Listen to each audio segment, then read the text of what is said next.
लीजिए, इसको बंद करते हैं, इसको बंद करते हैं। हम देखेंगे आपको कितना समझ आया। ठीक है। सकाम कर्म योग क्या होता है, कोई बताएगा?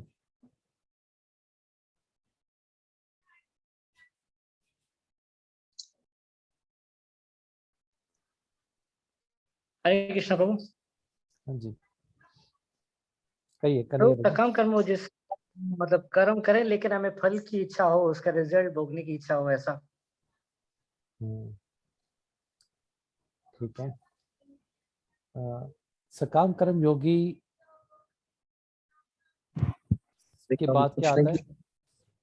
सकाम कर्म योगी के बाद क्या आता है? मोहिनी नंदन को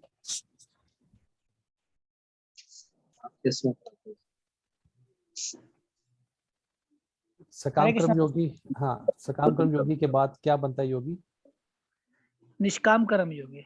सकाम कर्म योगी के बाद निष्काम कर्म योगी होना चाहिए। कैसे बनता है? निष्काम भाव से। कैसे अगर वो बनता है वो? सकाम कर्मों से भी, अगर सकाम कर्मों से भी आया है, शुरुआत में तो सकाम कर्म से ही आते हैं। जैसे हम सभी भक्ति में सकाम कर्म से ही आते हैं कि कृष्ण की भक्ति करने से मुक्ति मिलती है, ये भी सकाम कर्म ही है। लेकिन जब हम इसको अपने आप को जीवन के अपने कर्मों को श्री कृष्ण को अर्पण करने लगते हैं, तो फिर भाव ऑटोमेटिकली भक्ति में, जैसे कल डिस्कशन करते थे, भक्ति में ज्ञान और वैराग्य ऑटोमेटिकली मिल जाता है। तो ऑटोमेटिकली वैराग्य पैदा होता है और हमारे वो कर्म ऑटोमेटिकली निष्काम भाव की तरफ जाने लग जाते हैं, जब हम भक्ति भाव से कर रहे हो तो। ठीक है। तो आए सकाम कर्म से, लेकिन फिर बाद में निष्काम भाव में कन्वर्ट हो जाते हैं। ओके। हाँ, देखिए, ठीक है, पहले ही समझा देता हूँ। सकाम कर्म योगी और निष्काम कर्म योगी, इनका उद्देश्य क्या होता है? कृष्णा नहीं होते। सकाम कर्म योगी और निष्काम कर्म योगी का जो उद्देश्य होता है, जो लक्ष्य होता है, वो कृष्णा नहीं होते। उनका लक्ष्य होता है ब्रह्म को प्राप्त करना, ब्रह्म में लीन होना, मुक्ति पाना। ठीक है। इससे पहले एक और आते हैं कर्मकांडी। कोई बताएगा कर्मकांडी कौन होते हैं?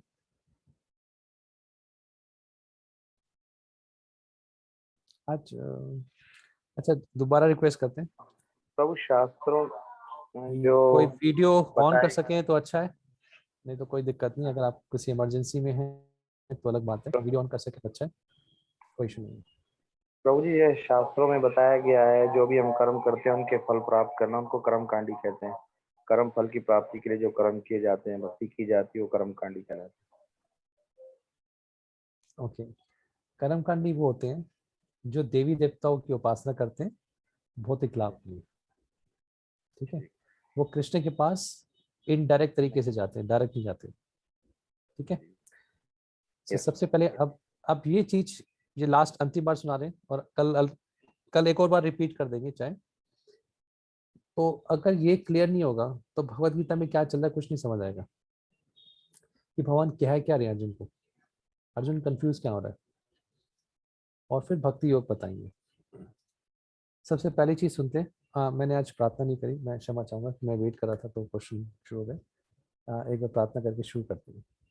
नमो विष्णुपादाय कृष्णा पृष्ठाय भूतले श्रीमते भक्ति वेदांता स्वामी निति नामिने नमस्ते सरस्वते देवे गौरवाणी प्रचारिणे निर्विशेषा शून्यवादी पाश्चात्य देश तारिणे जय श्री कृष्ण चैतन्य प्रभु नित्यानंद श्री अद्वैता गदाधर शिवासादि गौर भक्तवृंद हरे कृष्णा कृष्णा कृष्णा हरे हरे हरे राम राम राम हरे हरे।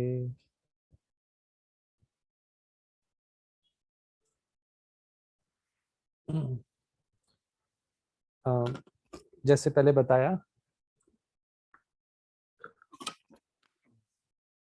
जो व्यक्ति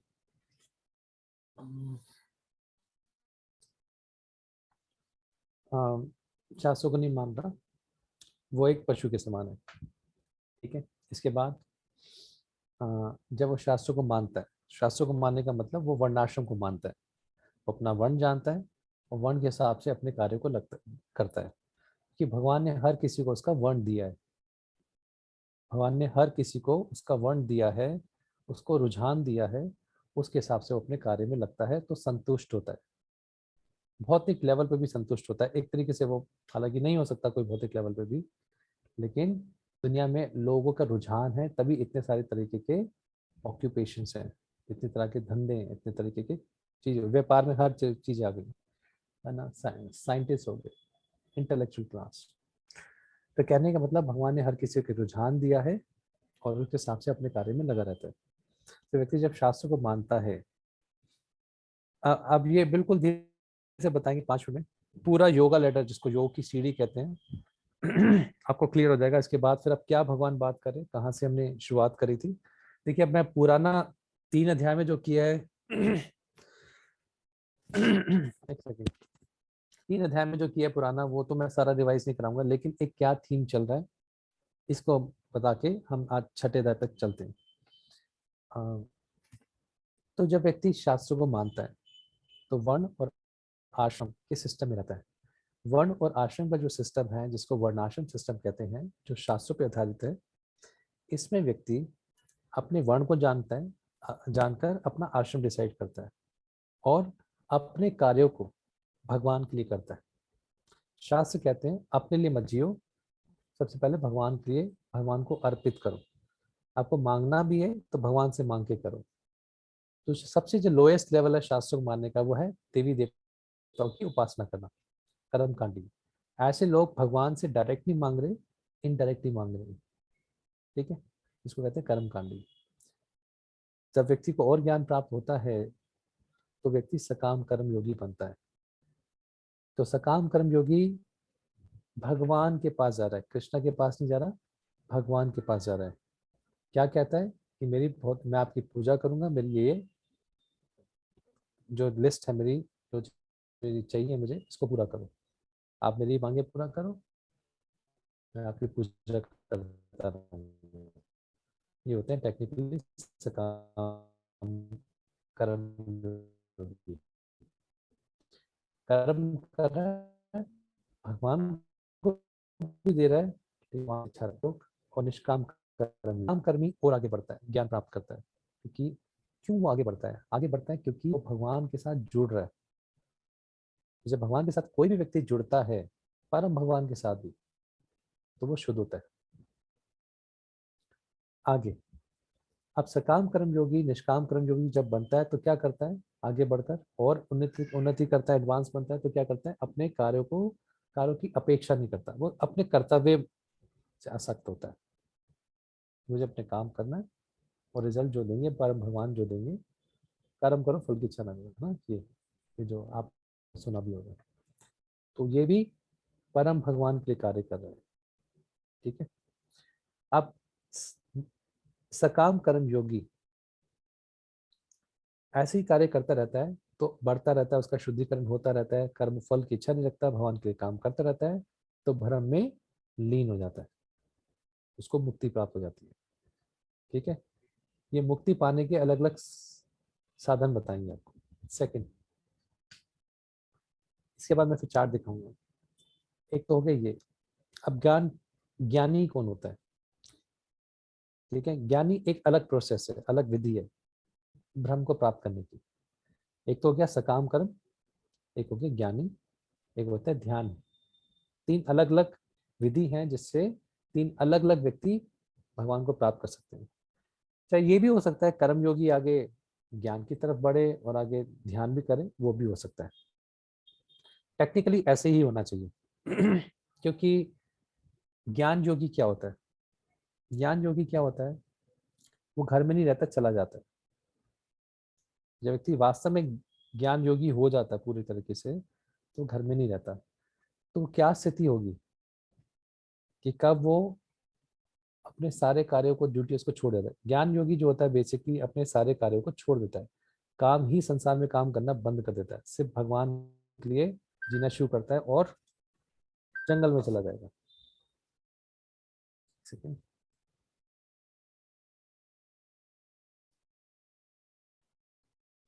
वो जंगल में जाए। इसके लिए मिनिमम अब कौन व्यक्ति ऐसे जंगल में जा सकता है जिसका शुद्धिकरण हो? तो टेक्निकली जो निष्काम कर्म योगी है, जब वो शुद्ध हो जाता है तब वो ज्ञान की तरफ बढ़ सकता है। अगर सीधा कोई ज्ञान की तरफ जंप लगाए, सारे कार्यों को छोड़ के सीधा जंगल में चला जाए, तो वो वापस आ जाएगा, क्योंकि शुद्ध नहीं है, परेशान होकर वापस आ जाएगा। ठीक है, तो पहले निष्काम कर्म योगी, भगवान बार बार कह रहे निष्काम कर्म योग करो अर्जुन को।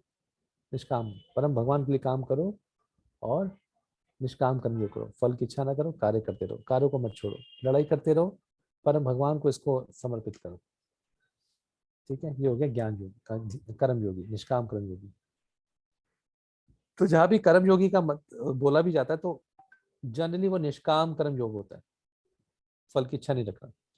ज्ञान योगी जंगल चला जाता है, वहां पे जाके अपने शास्त्रों को पढ़ के ध्यान लगा के अपना वो आगे भ्रम में लीन हो जाता है। और तीसरा होता है अष्टांग योग, जिसको ध्यान योग भी कहते हैं। ये एक अलग चीज है, ये ज्ञान और कर्म योग से अलग चीज है, जिसको कहते हैं ध्यान योग या अष्टांग योग। इसमें व्यक्ति क्या करता है, घर में नहीं रहता, निकल जाता है बाद में। लेकिन कब वो निकलेगा, उसकी मिनिमम क्वालिफिकेशन क्या है कि जब कर्म योगी निष्काम कर्म योगी शुद्ध हो जाता है पूरी तरह से। किन चीजों में शुद्ध हो जाता है? 2 चीजों में शुद्ध हो जाता है। पहला, फल की इच्छा की मांग नहीं करता। दूसरा, अपने आप को कर्ता नहीं मानता। ठीक है, अब चार्ट के हिसाब से सुनाइए। फल की इच्छा नहीं करता और अपने आप को कर्ता नहीं मानता, यानी उसका जो झूठा इंकार है खत्म हो जाता है कि दुनिया में सब कुछ कौन कर रहा है, मैं कर रहा हूँ, है ना। तो जब ये कर्ता मान की भावना से, कर्ता समझ गए ना, एक फॉल्स ईगो है, एक ईगो है। कर्ता की मान की भावना से जब मुक्त हो जाता है, फल की इच्छा से मुक्त हो जाता है, ऐसा निष्काम कर्म योगी दोनों कार्य कर सकता है। ज्ञान योग की तरफ भी जा सकता है और वो अष्टांग योग भी कर सकता है, और चाहे तो वो निष्काम कर्म योगी बनकर भी मुक्ति को प्राप्त कर सकता है। ठीक है, अब मैं चार्ट के थ्रू समझाता हूँ, इसके बाद फिर क्या चर्चा हो रही है उस पर चर्चा करेंगे।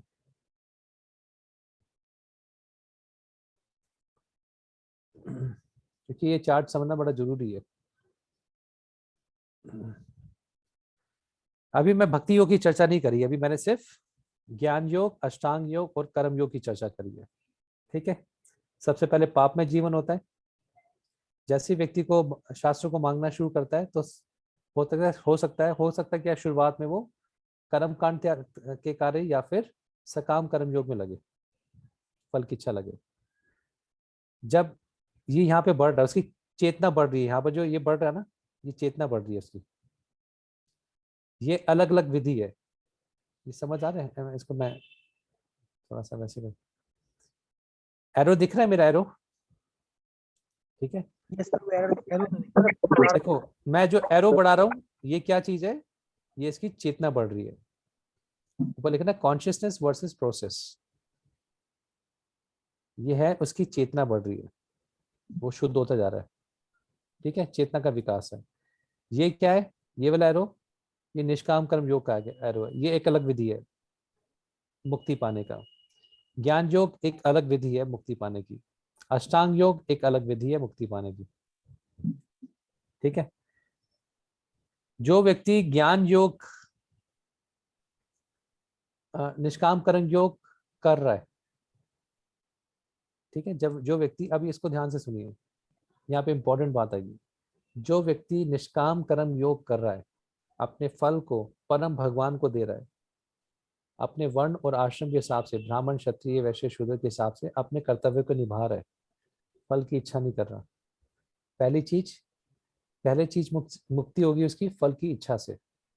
सकाम कर्म योगी से जब वो आगे निष्काम कर्म योगी बनता है, तो पहली चीज यहाँ पे देखिए, उसकी चेतना कैसे बढ़ेगी, पहले फल की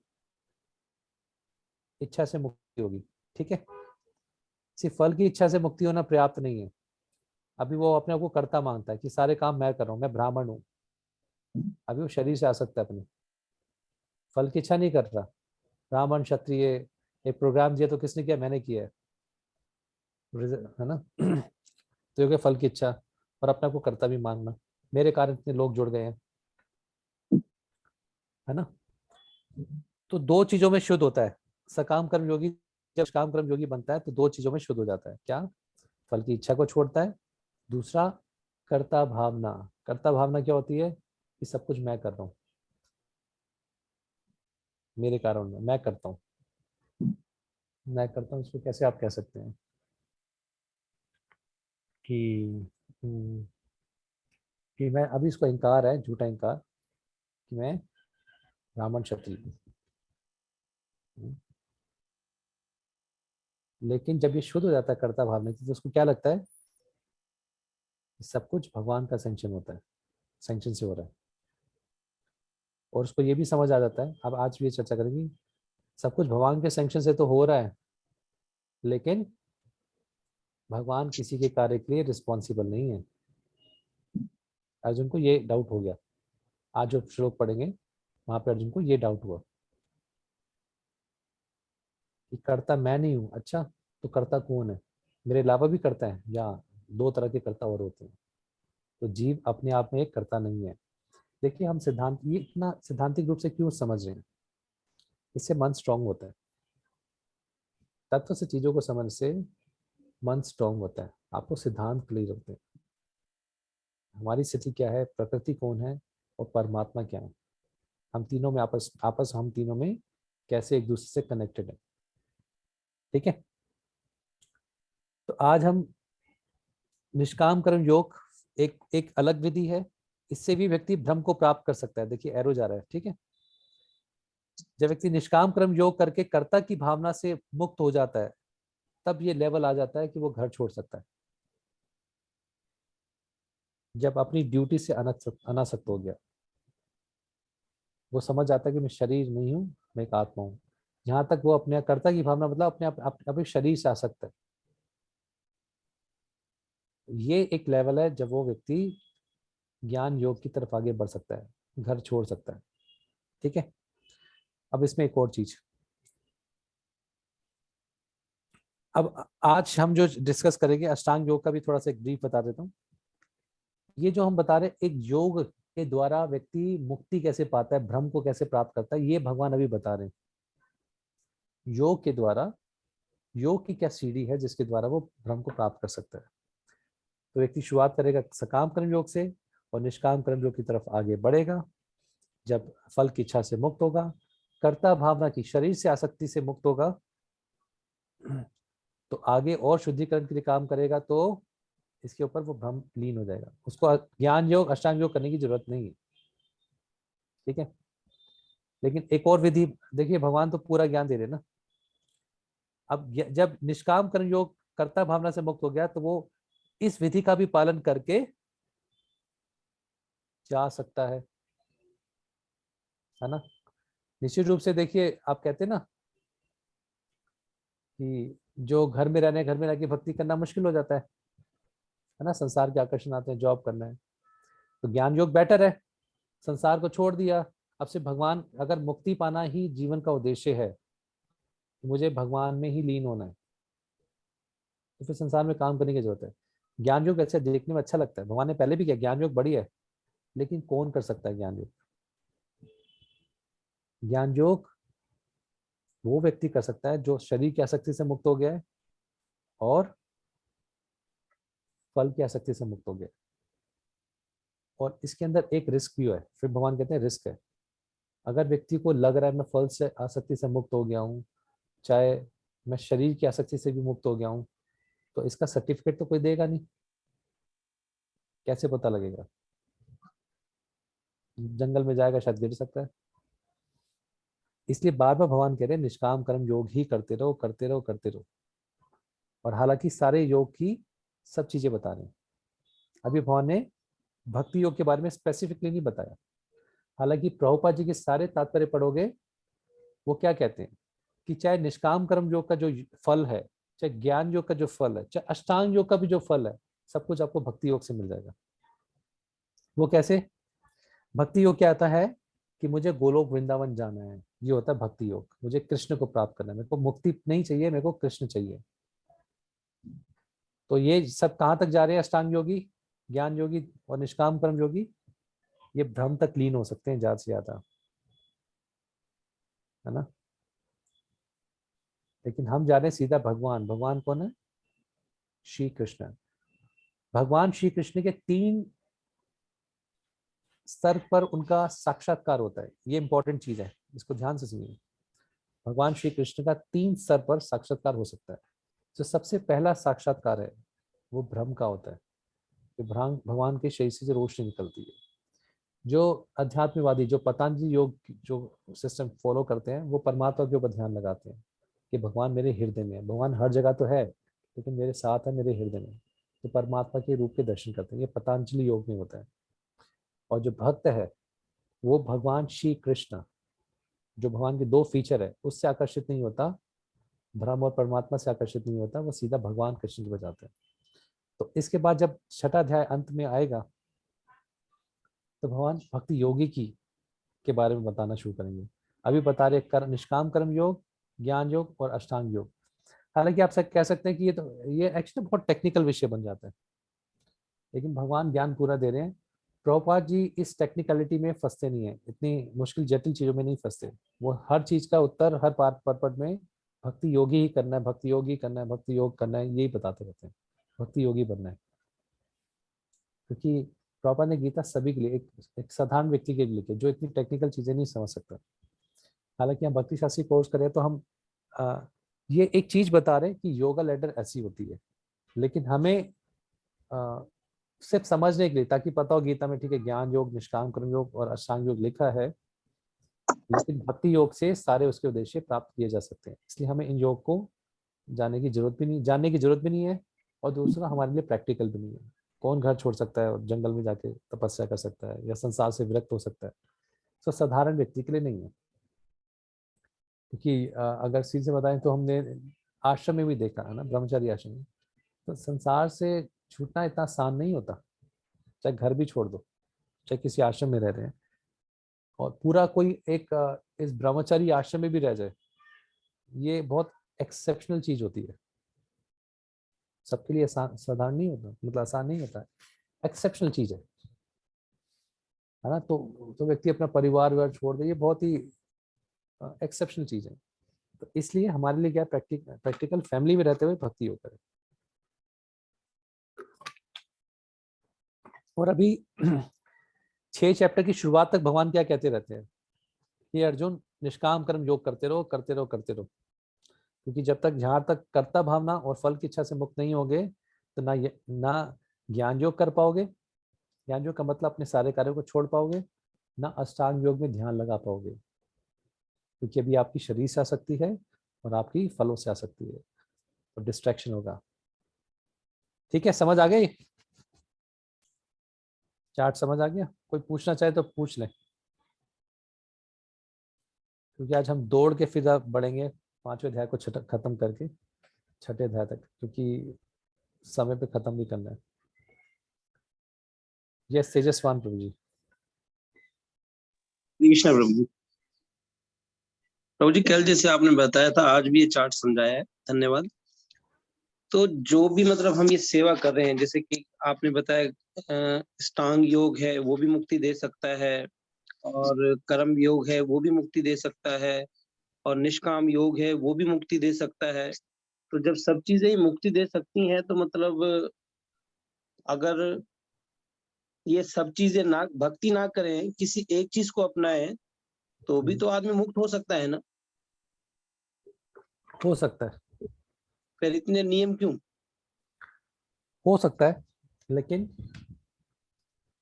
मुक्ति पाके व्यक्ति दोबारा भी कर सकता है। ये ब्रह्म की मुक्ति है, कृष्णा के पास नहीं जा रहे ना वो।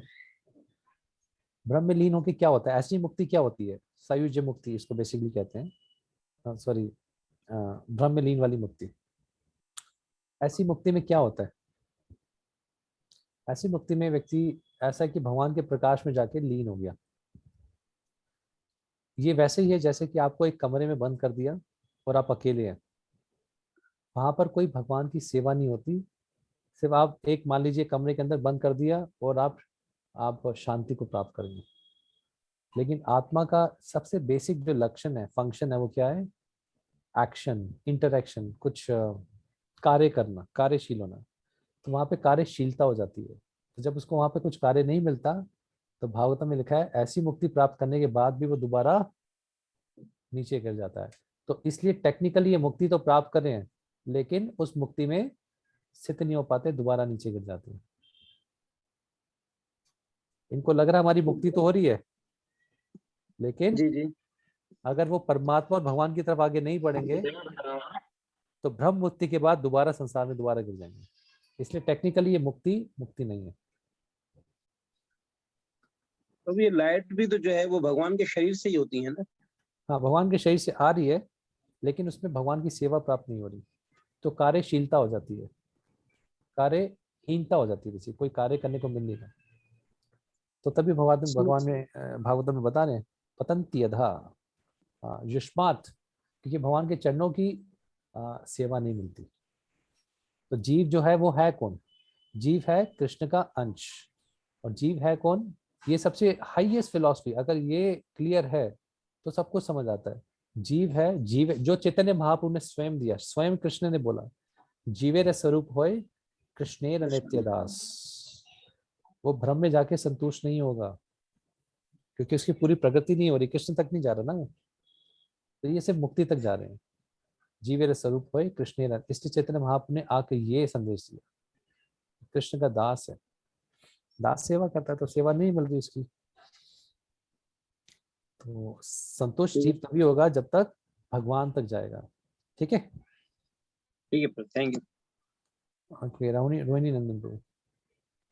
हरे कृष्णा प्रभु जी, धन्यवाद, प्रणाम। हम्म, प्रभु जी, जैसे हम देखते हैं कि स्टेप वाइज है सकाम कर्म योग, निष्काम कर्म योग, ज्ञान कर्म योग, स्थांग कर्म योग, फिर भक्ति योग। अच्छा, एक व्यक्ति इसी जन्म के अंदर सकाम कर्म से शुरू करता है, सकाम, निष्काम, ज्ञान, स्थांग, भक्ति योग पे आ सकता है, या ये जन्मों जन्मों का सफर होता है? जैसे आज हम भक्ति योग में है, तो पूर्व जन्मों का है, या कोई ऐसे भी हो सकता है जो इस जन्म में ही सकाम कर्म योगी था, फिर निष्काम में भी आया, फिर उसने स्थांग योग देखो भी किया, बिल्कुल सही फिर बात भक्ति करें, से। ये जन्मों जन्मों की यात्रा हो सकती है, एक जन्म में भी हो सकता है। इस ठीक। पूरे प्रोसेस में कहीं भी कोई, चाहे अष्टांग योग के प्रोसेस में, चाहे शुरुआत की स्टेज में है, चाहे बाद वाली स्टेज में है, कोई निष्काम कर्म योग है, कोई सकाम कर्म योग है, कोई ज्ञान, कहीं भी किसी भक्त का संग मिल गया तो वो एक सेकंड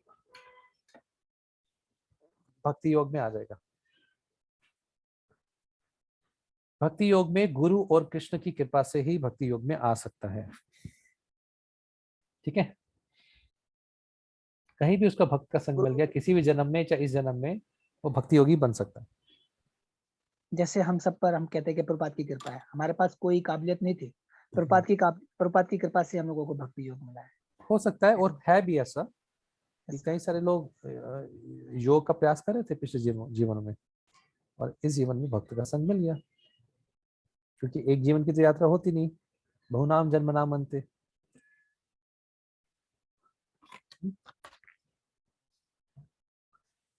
सभी प्रकार के योग करके आने के बाद, या नहीं भी किया हो किसी ने, ऐसा भी हो सकता है, कोई हार्ड एंड फास्ट रूल नहीं है।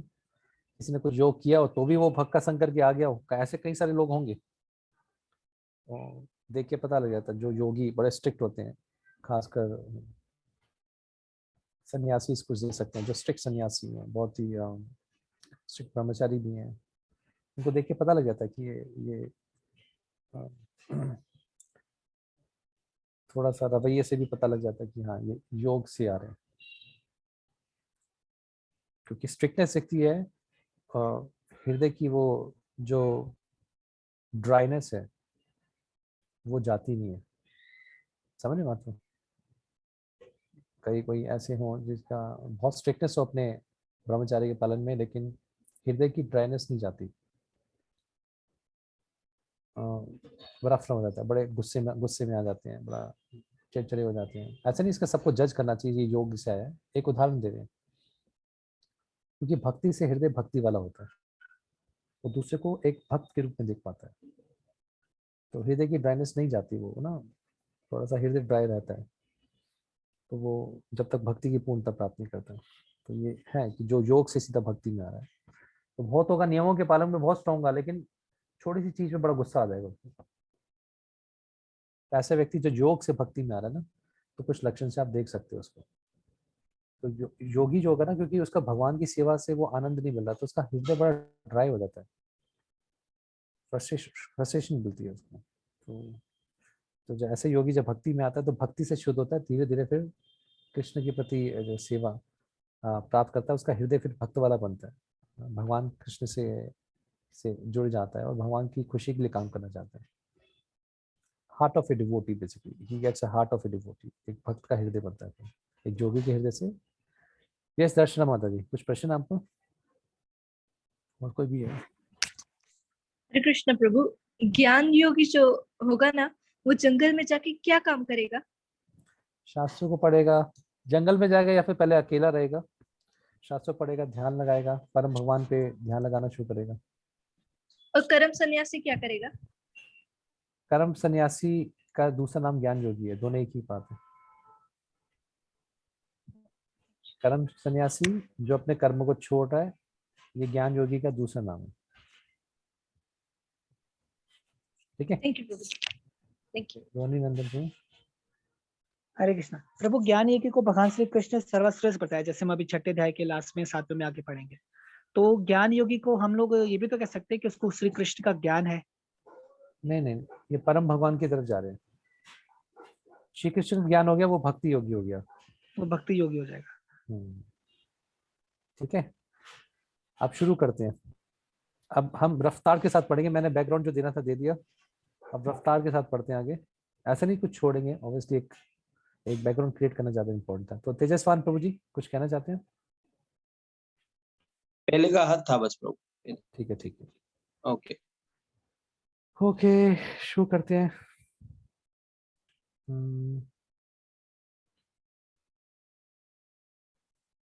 तो हम 13वें, एक सेकंड, ये क्या हो गया, कहाँ गया, एक सेकंड, क्या हो गया ये, एक सेकंड में कुछ गड़बड़ हो गई थी।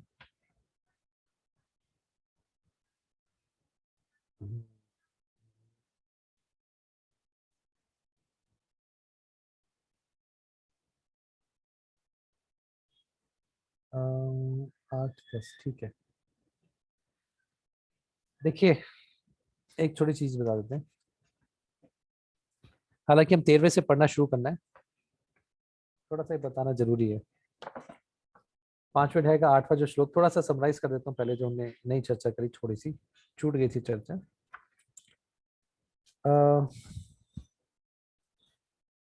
ये जो 8वां श्लोक है ना, अभी देखिए चर्चा शुरू हुई थी 5वें अध्याय की, निष्काम कर्म योग। भगवान कह रहे हैं निष्काम कर्म योग कर दो, करते रहो, ज्ञान योग को छोड़ दो, उसमें रिस्क है। ठीक है, भगवान यहाँ से शुरुआत करते हैं। अर्जुन का पहला प्रश्न क्या था कि भगवान ज्ञान योग करूं या निष्काम कर्म योग करूं? भगवान ने उत्तर क्या दिया, देखो दोनों का लक्ष्य सेम है, दोनों एक समान है, क्योंकि दोनों का लक्ष्य सेम है, दोनों से भ्रम की मुक्ति प्राप्त हो जाएगी, चाहे ज्ञानी चाहे निष्काम कर्म योगी। लेकिन अर्जुन, निष्काम कर्म योग करते रहो, ये ज्यादा सेफ है, क्योंकि आपका धीरे धीरे हृदय शुद्ध होता रहेगा। तो फिर पहले चीज क्या बताते हैं निष्काम कर्म योगी की, कि पहले उसको फल की आसक्ति से छूटना पड़ेगा।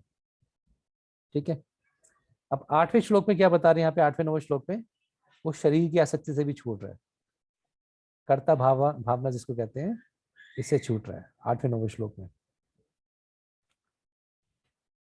10वें श्लोक में भगवान क्या कहते हैं कि अनासक्ति से काम करो। यह अनासक्ति क्या है, शरीर की अनासक्ति से काम करो। पहले फल की अनासक्ति से काम हो रहा था, ठीक है, समझ गए? अब वो दूसरी स्टेज को प्राप्त कर रहा है, शरीर की अनासक्ति से हो रहा है, अब उसका अहंकार खत्म हो रहा है, क्योंकि उसका शुद्धिकरण हो रहा है। इसलिए 11वें श्लोक में क्या कहते हैं भगवान, देखिए 8वें 9वें श्लोक में क्या बोला कि शरीर की आसक्ति से वो ऐसे मुक्त हो जाता है, और फिर 10वें श्लोक में कह रहे हैं वो शरीर से आसक्ति से मुक्त होकर कार्य करता है। कैसे कार्य करता है? अपने कार्य के रिजल्ट को भगवान को देता है और अपने कार्य भी भगवान के लिए करता है। अभी कार्य कर रहा है, ठीक है, कार्य कर रहा है, कार्यों के फल को भी भगवान को दे रहा है, और दूसरा शरीर की आसक्ति से भी मुक्त हो गया। अब उसको पता लगे कि मैं करता नहीं हूं, मैं नहीं कर रहा कुछ, ठीक है। अब इसके ऊपर चर्चा करेंगे, मैं करता नहीं हूं तो उसको क्या समझ आता है। ये पॉइंट थोड़ा सा टेक्निकल है, समझ आना चाहिए। अब वो फिर भी कार्य करता रहता है, फल की इच्छा से मुक्त हो गया और कर्ता भावना की इच्छा से भी मुक्त हो गया। 11वें श्लोक में भगवान कह रहे हैं क्यों कार्य करता रहता है, इसको और शुद्ध होना है, ठीक है, आगे मुक्ति पानी है। फिर 12वें श्लोक में भगवान कहते हैं कि ऐसा कर्म योगी, निष्काम कर्म योगी शांति को प्राप्त होता है। सिर्फ फल की इच्छा को छोड़ने से शांति को प्राप्त नहीं होगा, अपने शरीर की आसक्ति जो है, कर्ता भावना की आसक्ति है, इसको भी छोड़ने से वो शांति को प्राप्त करेगा। इसलिए 11वें श्लोक में एक भगवान वर्ड यूज करते हैं आत्मशुद्ध, लास्ट में ना, आत्मशुद्ध है, वो आत्मा की शुद्धि के लिए, अपने आप को शुद्ध के लिए वो कार्य करता है। आत्मा का मतलब शरीर, मन और आत्मा का भी होता है। आत्मा को 3 तरीके से आगे जाके प्रभाव बताएंगे। तो बेसिकली वो आत्मा अपनी शुद्धि के लिए कार्य करता है।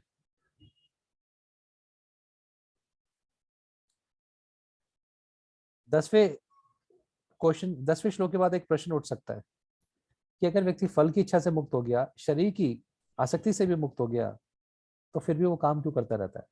तो उसका उत्तर भगवान ने 11वें में दिया कि आत्मा की शुद्धि के लिए कार्य करता रहता है, ठीक है। और फिर ऐसे जब कार्य करता है तो उसको शांति प्राप्त होती है और वो बिना किसी इच्छा के, बिना किसी रिजल्ट के कार्य करता है और इस दुनिया में फंसता नहीं है, आगे जाके मुक्ति पाता है। ऐसा कर्म योगी, निष्काम कर्म योगी, जहां भी हम बोल रहे हैं कर्म योगी, वो निष्काम कर्म योगी है, क्योंकि सकाम कर्म योगी तो कहीं जा ही नहीं रहा, वो तो अभी फल की इच्छा में फंसा है। कर्ता भाव तो बहुत बाद में आएगा। कर्मयोगी मतलब निष्काम कर्मयोगी। अब 13वें से हमें शुरू करना है ना। योग्य 12वें तक हमने कर लिया था। तो अर्जुन के मन में प्रश्न आया, एक सेकंड में क्या होगा,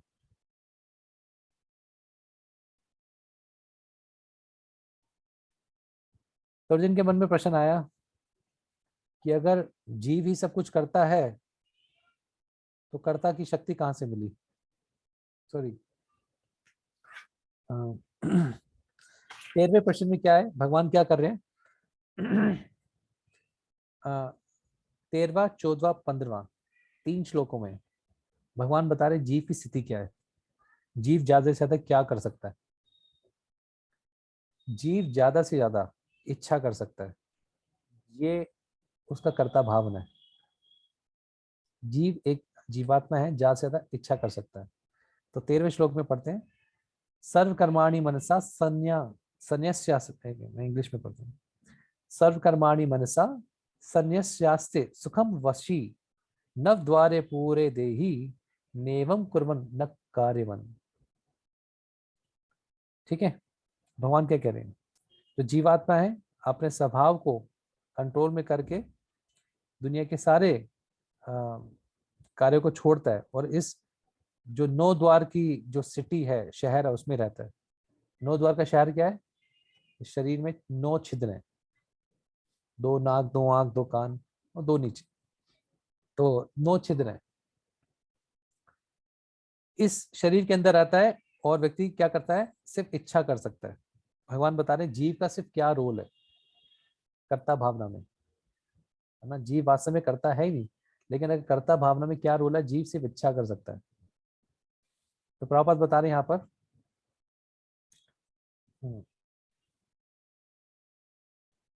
कि देखिए जीव तो सिर्फ इच्छा कर सकता है और सारे कार्य किसके द्वारा होते हैं, शरीर के द्वारा। शरीर क्या है, किससे बना है, 3 गुणों से बना है, प्रकृति से बना है।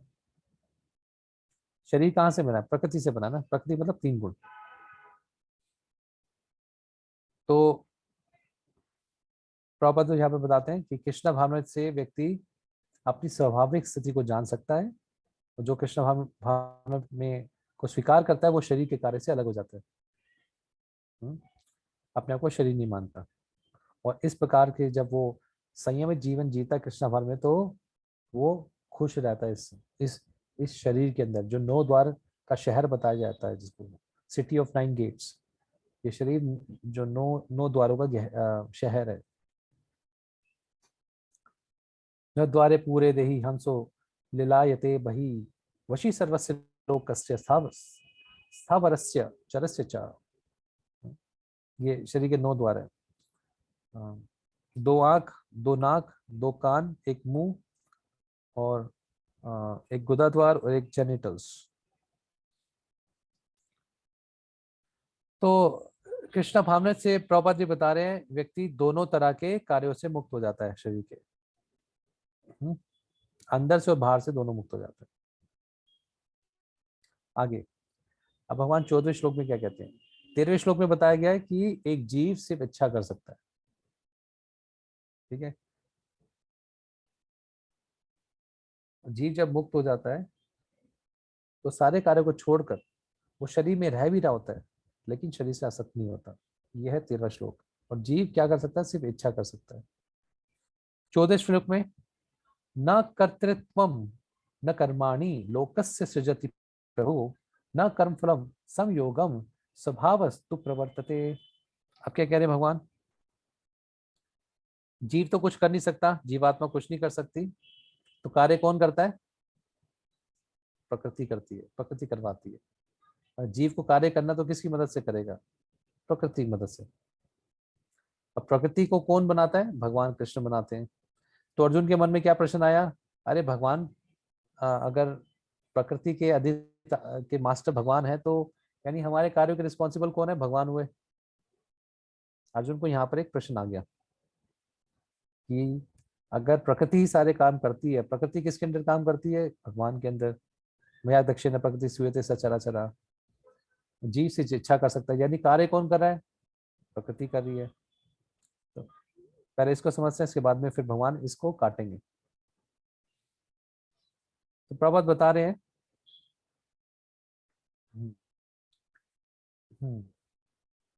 मैं सिर्फ सार बता देता हूँ इसको, हर लाइन को तो पढ़ के नहीं बता पाएंगे।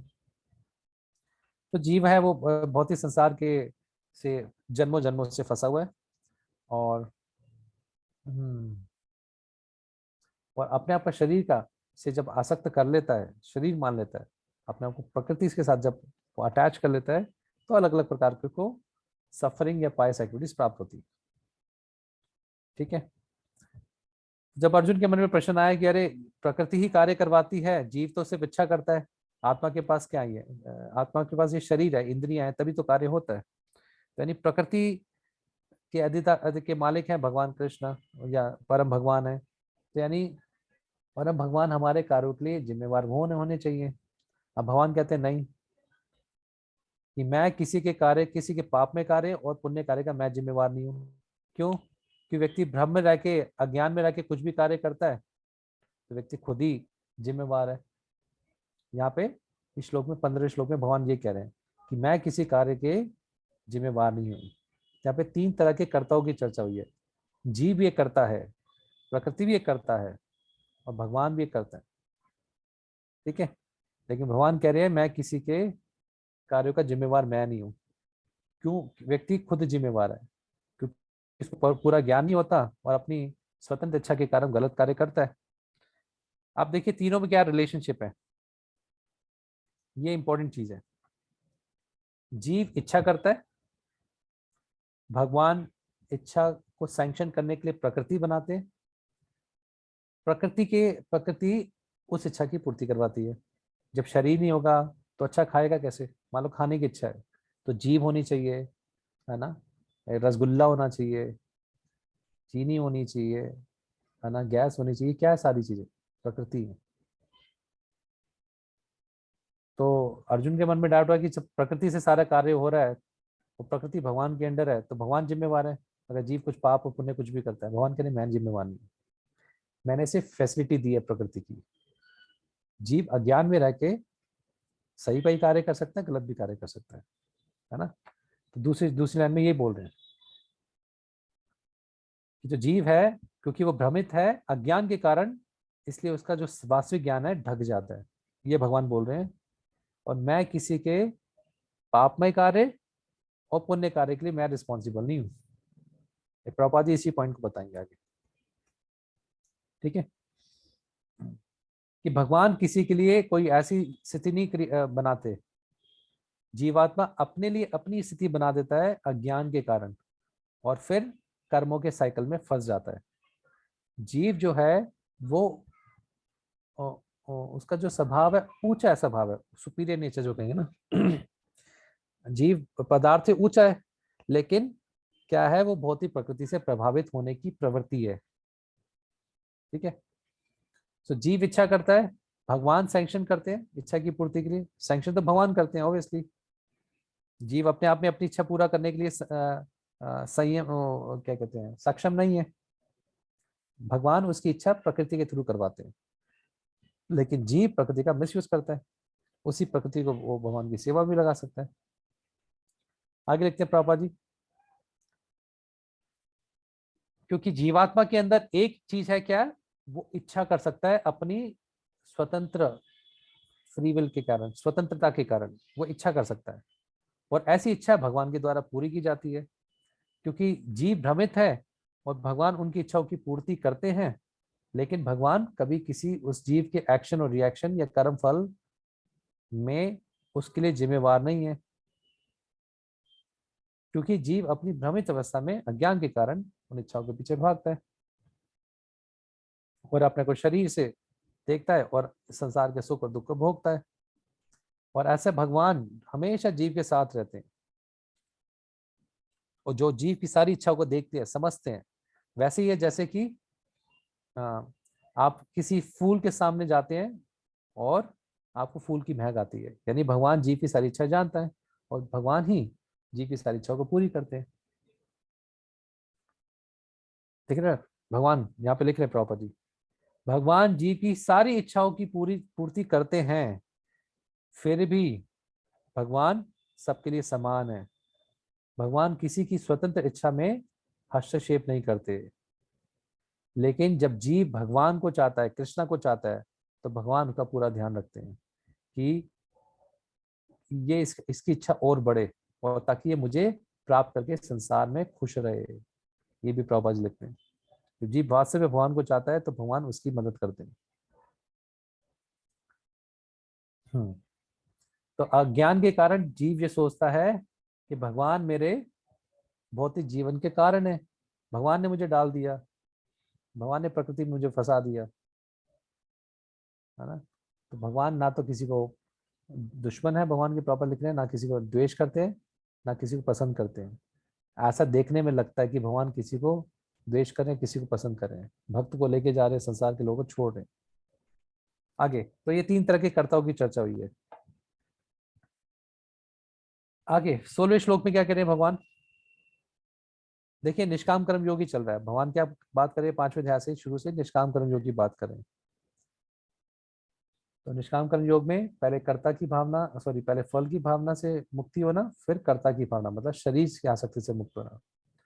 अब भगवान कहते हैं कि कोई ऐसा निष्काम कर्म योग करता रहे, परम भगवान के लिए अपने फल को छोड़ता रहे, और कर्ता की भावना से जब वो शुद्ध हो गया तो क्या है, उसका अज्ञान खत्म होता है।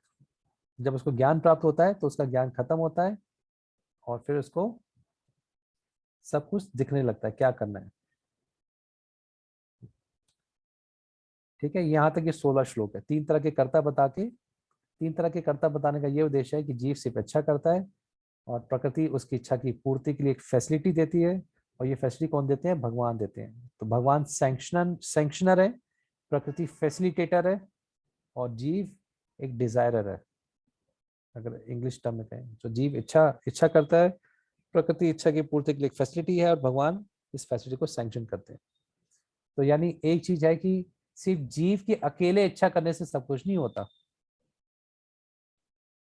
है ना। तो भगवान बता रहे 2 चीजें और है, प्रकृति भी आपके साथ है, ऊपर से मेरा सैंक्शन भी होना चाहिए,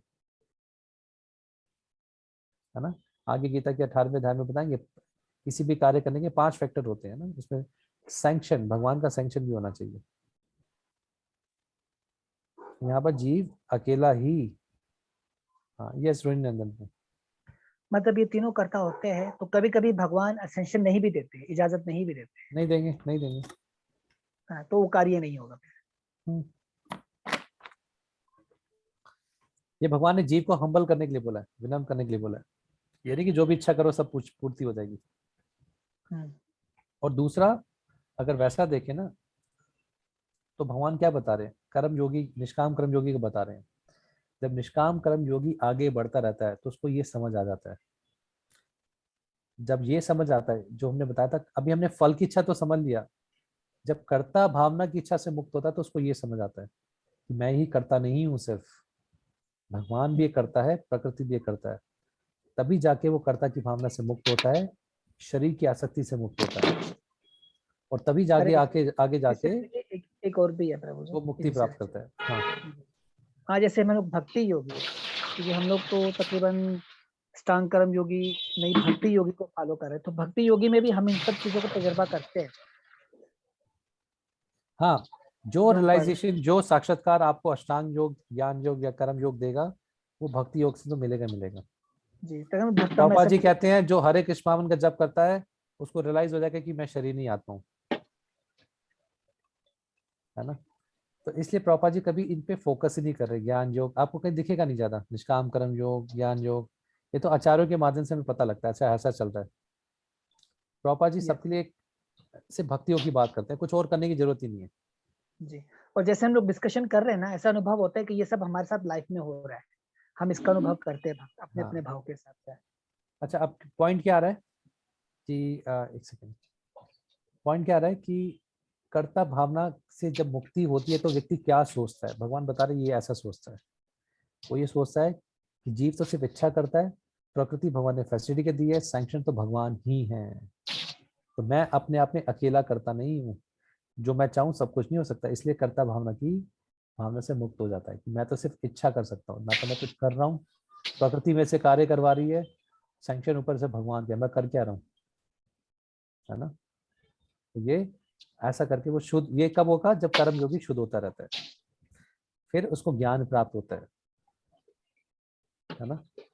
सत्वगुण में आता तो ज्ञान प्राप्त होगा। भगवान सत्वगुण के दो लक्षण बताते हैं, ज्ञान प्राप्त होगा उसको, और वो खुश हो जाएगा। तो दोनों चीजें ये बताई हैं।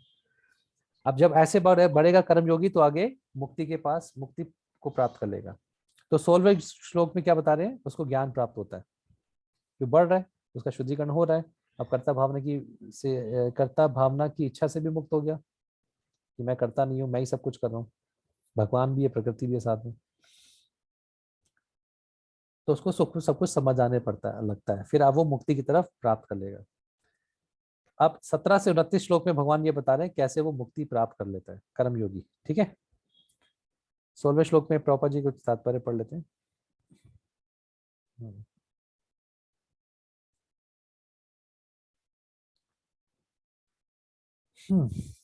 प्रभुपाद कह रहे वास्तविक ज्ञान कैसे प्राप्त होता है, कि जो व्यक्ति वास्तविक ज्ञान प्राप्त होता है, जो व्यक्ति कृष्ण भावनाविद में है। इसलिए हर किसी गुरु को ढूंढना चाहिए और उससे कृष्ण भावना का ज्ञान प्राप्त करना चाहिए, जिससे हमारा सारा अंधकार खत्म हो सके।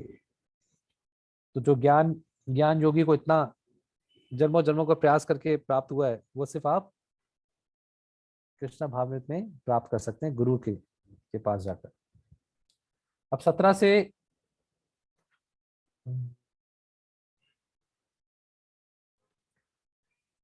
ठीक है, थोड़ा सा ले लेते हैं, फिर ब्रेक देते हैं थोड़ा सा पढ़ने के बाद। 17 से 29 का जो थीम चलेगा अब, कि वो व्यक्ति कैसे मुक्ति प्राप्त करता है। तद्बुद्धि सत आत्मानस तन्निष्ठा तत्परायणा गच्छन्ति अपुनरवृत्तिम ज्ञान निर्धुत कल्मषा। क्या कह रहे हैं भगवान अब, जब व्यक्ति का मन, बुद्धि और श्रद्धा सब मुझ में नहीं, परम भगवान में लग जाता है, तो सब प्रकार के संशय से जो मुक्त हो जाता है ज्ञान के द्वारा, क्योंकि अब उसको ज्ञान प्राप्त हो गया, तो वो मुक्ति की तरफ सीधा बढ़ता है आगे। He proceeds straight on the path of liberation, वो सीधा मुक्ति की तरफ बढ़ता है। प्रॉपर जी क्या लिखते हैं, जिसका मन, बुद्धि और श्रद्धा सब कुछ भगवान कृष्ण में लगी गई है, परम भगवान में नहीं कह रहे अब प्रभुपाद जी, सीधा भक्ति योग की बात करें, जो हमेशा पूरा कृष्ण भावनाविद है, उसके सारे संशय खत्म हो जाते हैं, क्योंकि पूर्ण ज्ञान में सब कुछ दिव्य ही दिखता है। 18वां श्लोक। विद्या विनय संपन्ने ब्राह्मणे गविहस्तिनि शुनि चेव शपाके च पंडिता समदर्शिना। जब व्यक्ति जब भगवान पे व्यक्ति परम भगवान पे उसका ध्यान बढ़ता है तो उसकी कैसी दृष्टि हो जाती है? उसको सब समान दिखते हैं। वो अलग अलग शरीर को तो देखता है लेकिन उसको क्या दिखता है? जैसे यहाँ पे बताया गया। तो ऐसा व्यक्ति जो मुक्ति पा रहा है क्या कैसे देखता है वो? चाहे ब्राह्मण हो, चाहे हाथी हो, चाहे डॉग ईटर जो भी कहेंगे तो उसको समान देखता है क्योंकि हर कोई भगवान का अंश है। यानी वो हर किसी को भगवान के अंश के रूप में देखता है, चाहे अलग अलग शरीर में भी हो। तो प्रभुपाद वही कह रहे हैं, एक कृष्णा भावनामृत के अंदर भी उसको यही रियलाइजेशन मिल जाती है। वो फर्क नहीं देखता है ना। क्यों? क्योंकि उसका भगवान से, कृष्णा से संबंध जुड़ जाता है और जो कृष्णा है सबके हृदय में, परमात्मा के रूप में। और ऐसी जब उसको समझ आ जाती है तो वास्तविक उसको सही ज्ञान प्राप्त हो जाता है, सबको समान दृष्टि से देखता है। और कृष्ण भाव में व्यक्ति को इस समान दृष्टि के पूरा ज्ञान होता है, इसलिए वो वास्तव में पंडिता समदर्शिना, वो वास्तव में पंडित व्यक्ति है कृष्ण भाव में व्यक्ति, क्योंकि उसकी जो दृष्टि है वो समान हो चुकी है और वो वास्तव में विद्वान हो चुके हैं। तो ऐसी जब दृष्टि हो जाती है तो अगले श्लोक में क्या कह रहे हैं भगवान? इहेवतेर्जिता सर्गो येषां सम्यसितं मना निर्दोषं हि समं ब्रह्मा तस्मात् भ्रमणि ते स्थिता। तो क्या कह रहे हैं? ऐसा व्यक्ति जन्म मृत्यु के चक्र को जीत जाता है, यानी उसने मुक्ति प्राप्त कर ली है जब इस स्थिति में पहुंच जाता है। अब सब चीज उसको समानता की दृष्टि से प्राप्त हो गई, वो वास्तव में उसने मुक्ति प्राप्त कर ली है। तो आगे उसके लक्षण और बताएंगे। तो प्रॉपर लिखते हैं कि भगवान के अंदर कोई कमी नहीं है, उनके अंदर कोई अट्रैक्शन या द्वंद्व नहीं होता। उसी प्रकार जीवात्मा के अंदर भी जब ऐसी स्थिति आ जाती है कि कोई उसके अंदर द्वंद्व ना हो, किसी से आकर्षण, किसी से द्वेष, तो वो सीधा आध्यात्मिक, यहाँ पे देखिए क्या लिख रहे हैं प्रभुपाद, स्पिरिचुअल स्काई, ब्रह्म ज्योति को प्राप्त हो जाता है ना। और ऐसा व्यक्ति मुक्त हो जाता है। और उस मुक्त व्यक्ति के प्रभुपाद कह रहे नीचे लक्षण भी रखे हैं, and the symptoms are being described below. जब व्यक्ति मुक्त होता है तो उसके क्या लक्षण होते हैं? ये लक्षण बता रखे हैं। जो भ्रम में मुक्त हो जाता है वो कैसा व्यक्ति होता है? देखिए उसकी क्वालिफिकेशन क्या है। ऐसा व्यक्ति कुछ पाने पर खुश नहीं होता, कुछ खोने पर दुखी नहीं होता। जो बुद्धिमान है, जो किसी चीज पे भ्रमित नहीं होता, जो भगवान के विज्ञान को जानता है, वो वास्तव में वो वास्तव में आत्म साक्षात्कार व्यक्ति हो चुका है, जो मुक्ति पा चुका है। ठीक है। तो प्रभुपाद वही कह रहे हैं, ना खुश होने पे खुश होता है, ना दुख होने पे दुखी होता है। इसको कहते हैं स्थिर बुद्धि। उसकी बुद्धि स्थिर हो गई है। 21वें श्लोक में भी वो लक्षण बता रहे हैं जो एक आत्म साक्ष या क्या कहेंगे, आत्मसिद्ध व्यक्ति जो हो गया है, जो ब्रह्म में लीन हो चुका है, उसके क्या लक्षण है। जो व्यक्ति किसी भी प्रकार के संसार के भौतिक सुख से आकर्षित नहीं होता, वो हमेशा समाधि में रहता है, वो हमेशा अंदर से ही आनंद लेता है और उसको अंदर से बहुत आनंद मिलता है और वो हमेशा भगवान पर ही स्थित रहता है। ऐसा व्यक्ति, ये इन व्यक्ति के लक्षण है जो ब्रह्म में लीन हो जाते हैं, जो शुद्ध हो गए हैं निष्काम कर्म योग करके।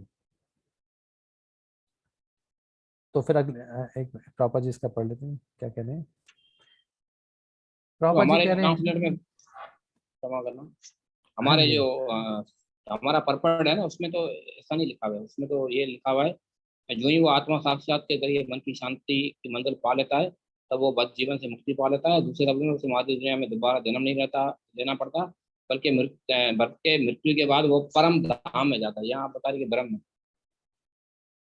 हाँ, ब्रह्म में लिखा है तो परम धाम। हमारे हाँ, परम थोड़ा धाम देखिए हिंदी और इंग्लिश में तो फर्क हो ही जाता है ना। एक सेकेंड, तो ये जो क्वालिटी जो है वो कृष्णा कॉन्शियस डिवोटी की है, तो वो कृष्णा कॉन्शियस डिवोटीज के अंदर भी आती है ये क्वालिटीज। निष्काम कर्म योगी जब मुक्ति प्राप्त कर लेता है उसकी बता रहे हैं। तो जो अलग अलग योगों में जो प्राप्त होती हैं क्वालिटीज, वो कृष्णा कॉन्शियस में तो आती है, भक्ति योगी तो मिलेगी मिलेगी, क्योंकि कृष्णा कॉन्शियस सबसे श्रेष्ठ है ना। ठीक है।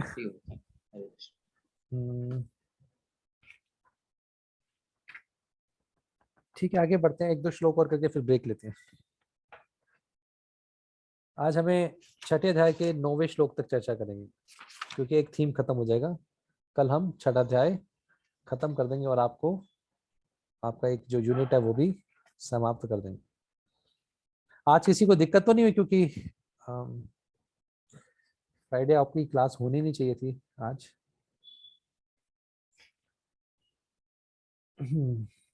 आगे बढ़ते 22वें श्लोक, सॉरी 21वें श्लोक में प्रभुपाद जी क्या कह रहे हैं।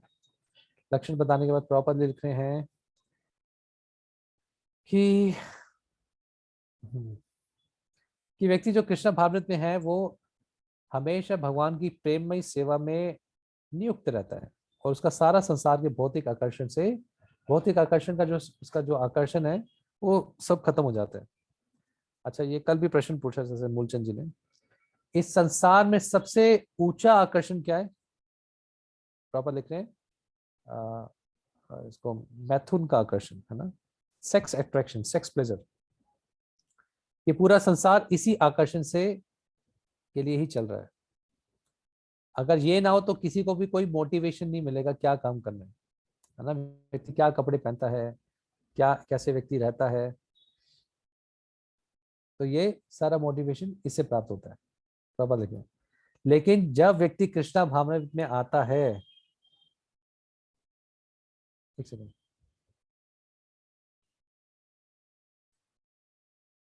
वो बिना इस अट्रैक्शन के भी ज्यादा सेवा कर सकता है और इस अट्रैक्शन को अवॉइड करता है। और प्रॉपर करें, that is the test in spiritual realisation. व्यक्ति कितना आगे बढ़ा है, कैसे पता लगता है कि उसका अट्रैक्शन ये नहीं है, उसका जो मोटिवेशन है ये नहीं है काम करने का।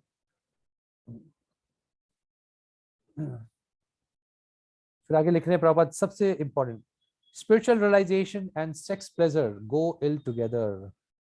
आध्यात्मिक साक्षात्कार और मैथुन जीवन का सुख आपस में दोनों गड़बड़ करते हैं, दोनों ठीक नहीं चलते, दोनों का मिश्रण हमेशा गड़बड़ है, यानी इससे आध्यात्मिक प्रगति नहीं होती। तो इसलिए कृष्णा भावना व्यक्ति जो है वो किसी तरह के इंद्र सुख से नहीं प्रभावित होता, क्योंकि वो मुक्त हो जाता है ना। तो कैसे व्यक्ति इसको जीतता है, क्योंकि भगवान की प्रेममय सेवा में जब लगा रहता है। शुरुआत में प्रभुपाद जी ये बता रहे हैं, बहुत अच्छा तात्पर्य है। और अब भगवान क्या बता रहे हैं कि ऐसे व्यक्ति जो गुण बताए गए हैं, जो भ्रम में लीन हो गया है, उसके अंदर वो क्या सोचता है ना, वो क्या सोचता है, यही संस्पर्शजा भोगा दुख यो नहीं एवते आदि अंतवंत कौन्तेय न तेषु रमते बुधा। भगवान बता रहे हैं ऐसा व्यक्ति जो मुक्ति पा चुका है वो क्या सोचता है, वो ये सोचता है, जो बुद्धिमान व्यक्ति है, ऐसा भगवान बता रहे हैं, वो किसी तरह के दुख देने वाले कार्य में नहीं लगता। अब वो बता रहे दुख देने वाला कार्य क्या होता है। दुख देने वाला कार्य क्या होता है कि जब इंद्रियां इंद्रियों के विषय से मिलती हैं, है ना, तो इंद्रिय सुख में नहीं पड़ता ऐसा व्यक्ति। और भगवान बता रहे ऐसे सुख की शुरुआत होती है और खत्म हो जाता है, चपल सुख इसको कहते हैं। और एक बुद्धिमान व्यक्ति इसमें खुश नहीं होता, इसमें रमता नहीं है, ऐसा आनंद नहीं लेता कि सिर्फ इंद्रिय सुख, यानी बुद्धिमान व्यक्ति इंद्रिय सुख का आनंद नहीं लेता, क्योंकि इससे दुख की उत्पत्ति होती है।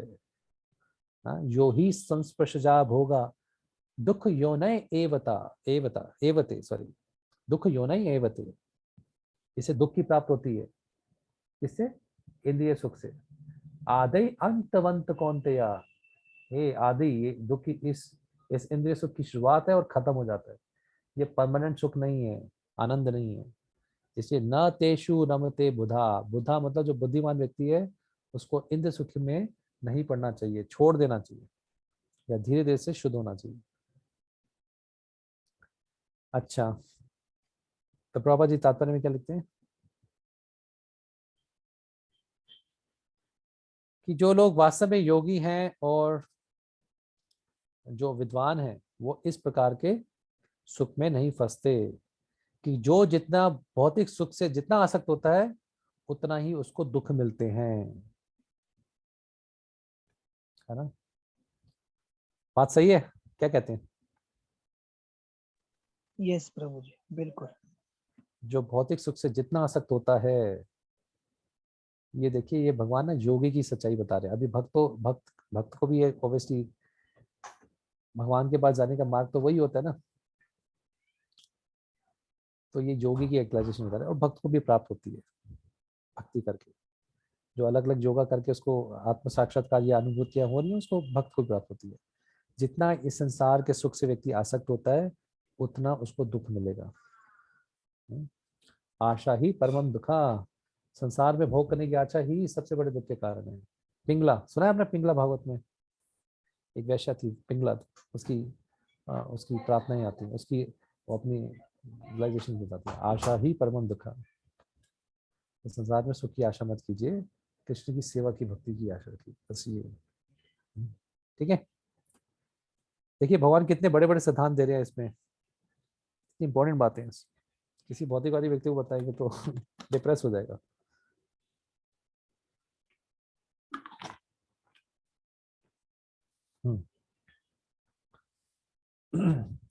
फिर कह रहे हैं भगवान, देखिए कितनी अच्छी बात करें आगे। शक्नोति हेव यह शोधुम प्राक श्रीर विमोक्षनात् कर्म क्रोधात् भवम वेगम सयुक्ता स सुखी नरा। कितनी अच्छी बात करें। देखो कि चाहे पता भी लग जाए कि संसार में सुख की इच्छा करने से दुख मिलेगा, लेकिन क्या ऐसा तो नहीं है कि सुख की इच्छा चली गई है, इंद्रियों की तो मांग आती है ना? जो भी इंद्रियां हैं अपने सुख का तो मांग करती हैं। तो भगवान कह रहे हैं देखो, इस शरीर को छोड़ने से पहले, कितनी इंपॉर्टेंट बात है ये, सबसे महत्वपूर्ण वर्ष है श्लोक इस चैप्टर का, बाकी सभी हैं। भगवान क्या कह रहे हैं, एक सेकेंड, इस शरीर को छोड़ने से पहले, ऐसा नहीं कि सोचने से हो जाता कि मेरे को सुख नहीं चाहिए तो ये दुख का कारण है, तो ये सोचने मानने से हो गया। नहीं, भगवान क्या कह रहे हैं, इस शरीर को छोड़ने से पहले अगर कोई इंद्रियों की मांगों को सह गया, इच्छा और क्रोध के वेग को सह जाता है, वो वास्तव में सही स्थिति में है और इस दुनिया में खुश रहता है। यह है प्रैक्टिकल वर्ड्स। इस दुनिया में शरीर छोड़ने से पहले तक, जब तक हमारे पास शरीर है, क्या करो? भगवान कह रहे सहते रहो। किसको सहते रहो? इंद्रियों की मांगों को, इंद्रियों के वेग को सहते रहो, इच्छा और क्रोध के वेग को सहते रहो। तो क्या होगा इससे? ऐसा व्यक्ति हमेशा स्थित रहेगा और happy in this world, he is well situated and happy in this world, खुश रहेंगे। यानी इंद्रियों के वेग आते ही रहेंगे, जब तक इंद्रियां हैं इंद्रियों के वेग आते रहेंगे, है ना? तो भगवान, अब चलो इसके बाद फिर एक पढ़ लेते हैं। प्रॉपत कह रहे हैं, अगर आत्म साक्षात्कार में कोई स्थिर होकर प्रगति करना चाहता है तो उसको अपनी इंद्रियों के वेग को रोकना पड़ेगा। कौन कौन से वेग होते हैं? जो हमने 6 वेग पहले पढ़े थे, वाचो वेगम, मनस क्रोध वेगम, जीवा वेगम, उद्रपस्त वेगम, एतान वेगान जो विषहेत धीरा सर्वम अपी माम पृथ्वीम सशिष्यात। ये 6 वेग जो सहता रहेगा, क्या होगा? वहां कर इसको सहते रहो। अगर इनको पूर्ति मत करो, इसके ये वेग आते रहेंगे। तो चाहे काम इच्छा है, चाहे गुस्सा है, चाहे खाने का, चाहे मन का वेग है, इसको सहते रहना पड़ेगा। ऐसा नहीं भक्ति करेंगे सब शांत हो जाएगा, एकदम से शांत नहीं होगा। वो अगले श्लोक में बताएंगे, अगले चैप्टर में शांत कब होता है, लेकिन ये वेग आते रहेंगे। कहते हैं तो भक्ति कर रहे यार, आप अभी भी गुस्सा होते हो, क्या होता है ना, कई लोग कहते हैं अब ऐसे काम करते हो गुस्सा आ जाता है आपको, अभी भी आप ओवर ईटिंग करते हो, अभी भी ज्यादा सोते हो, है ना, अभी भी ज्यादा खाने की इच्छा है, तो भगवान कह रहे हैं सबके अंदर होगी, भक्ति करते रहो, बस इस वे को सहते रहो, बाकी लोगों को जो कहना कहते रहो। ऐसा नहीं भक्ति करके वो बिल्कुल मुक्त हो जाएगा एकदम से। तो ऐसे जो वेग को सहता है, प्रभात करे वो गोस्वामी है, और गोस्वामी एक संयमित जीवन जीता है और इनको वेग को छोड़ भी देता है एकदम।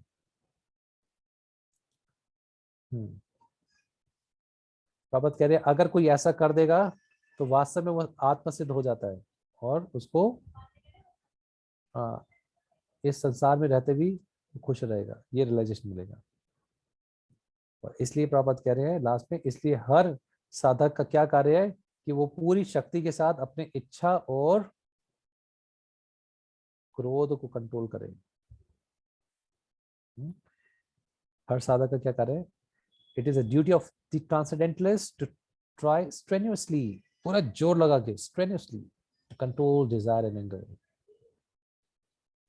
तो तभी प्रभात जब चौथे अध्याय का जब हम 34 श्लोक पढ़ते हैं 4.34, पहली लाइन कह रहे हैं the path of spiritualisation is difficult.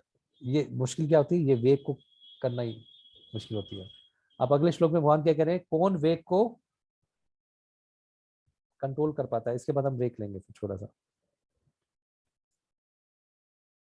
पता नहीं आज ब्रेक 2-3 मिनट का ब्रेक ले पाएंगे, ज्यादा तो नहीं।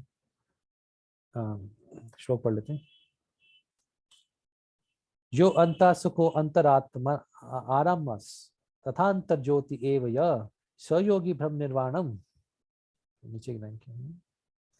ब्रह्म भूतादिगच्छति। क्या कह रहे हैं भगवान? कौन इन वेगों को सह पाएगा, है ना? जो अंदर से आनंद लेना शुरू कर देता है, जिसका आनंद अंदर से आना शुरू हो जाता है, जिसका लक्ष्य क्या है? अंदर से आनंद लेना। और जब वो मुक्त हो जाता है तो वास्तव में वो परम भगवान को प्राप्त करता है। यानी जिसकी खुशी का सूत्र अंदर है, बाहर के ऑब्जेक्ट नहीं है, बाहर की चीजें नहीं है ना, समझिए?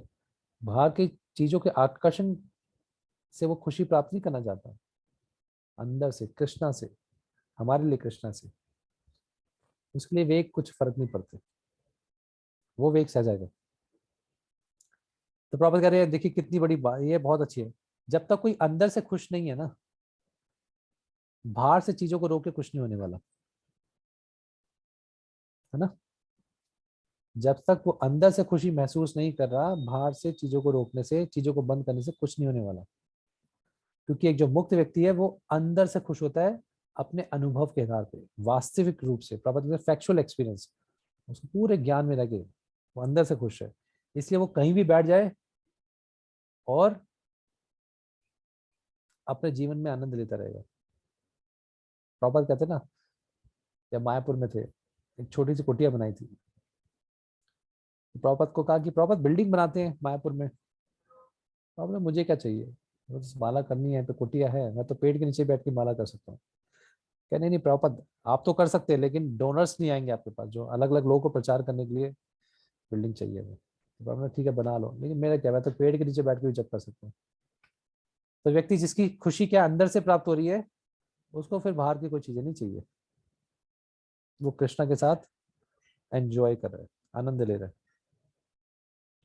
और ऐसा व्यक्ति बाहर से कुछ भौतिक संसार से कामना नहीं करता। यहाँ तक पहुंचना है हमें कि हमारी खुशी का स्रोत कौन हो? सिर्फ कृष्णा हो।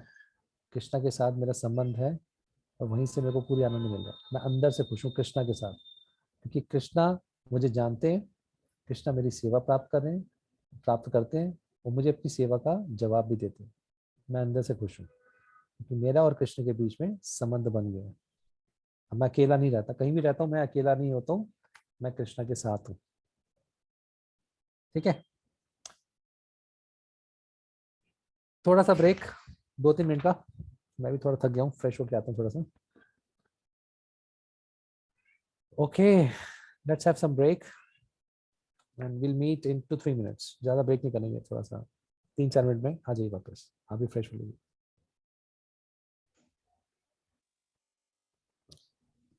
तो वो खुशी ढूंढता है अंदर से, ठीक है। अब बाहर से उसकी खुशी नहीं मिल रही, उसको मिल रही है खुशी सिर्फ कृष्णा से, और योगी को मिल रही है परम भगवान से बेसिकली। तो हम हमारे लिए क्या है, हम बाहर से कब छोड़ पाएंगे इन विषयों को, जब कृष्ण के साथ हमारा संबंध बन गया और कृष्ण के साथ ही हम खुश हैं अंदर से। ओके, आगे। अब मुक्ति पाने के लिए उसको क्या क्या करना पड़ता है? लभन्ते भ्रम यहाँ से होते लभन्ते भ्रम निर्वाणम ऋष्य क्षीण कलमशा क्षीण वेधा यतात्मना सर्वभूत हितरता हितेरता। कि जो द्वंद्व से मुक्त हो चुके हैं, जो संशय के कारण आते हैं, जिनका मन हमेशा अंदर लगा रहता है परम भगवान में, ये निष्काम कर्म योगी की बात करें, और जो हमेशा लोगों के लाभ के लिए कार्य करते हैं और हमेशा पाप से मुक्त रहते हैं, ये व्यक्ति शुद्ध होते होते यहाँ तक फिर मुक्ति ब्रह्म मुक्ति प्राप्त कर लेता है। ओके, प्रॉपर लिख रहे हैं कि दुनिया में व्यक्ति, एक मानव व्यक्ति क्यों परेशान है, क्योंकि उसका कृष्ण से वो अपना संबंध भूल चुका है। ठीक है, कि कृष्ण ही सब चीज के मालिक हैं, कृष्ण ही सबके भोक्ता हैं, कृष्ण ही हमारे दोस्त हैं। तो जब हम ये चेतना जागृत कर देते हैं ह्यूमन समाज के अंदर, मानव समाज के अंदर, तो ये सबसे बड़ा कल्याण का कार्य है। इससे बड़ा कल्याण का कार्य कोई नहीं है।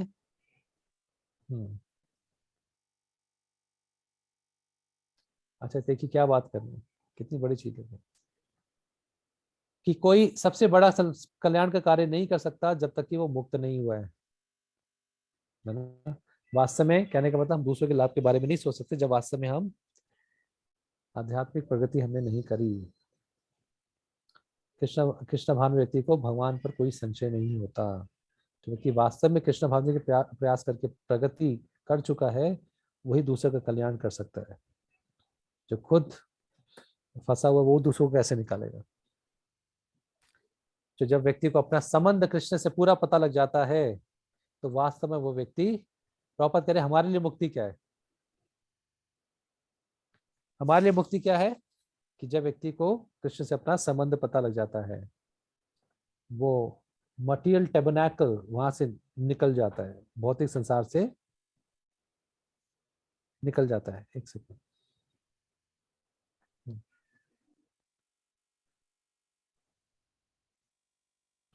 आगे 26वां श्लोक।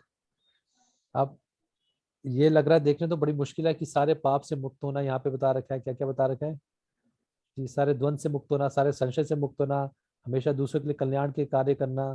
तो बड़ा लग रहा है मुक्ति पाना तो बड़ा मुश्किल है। भगवान कहते हैं आसान तरीका क्या है? काम क्रोध विमुक्ता नाम यति नाम यत चेतसाम अभी तो भ्रम निर्वाणाम वर्तते विदितात्मना।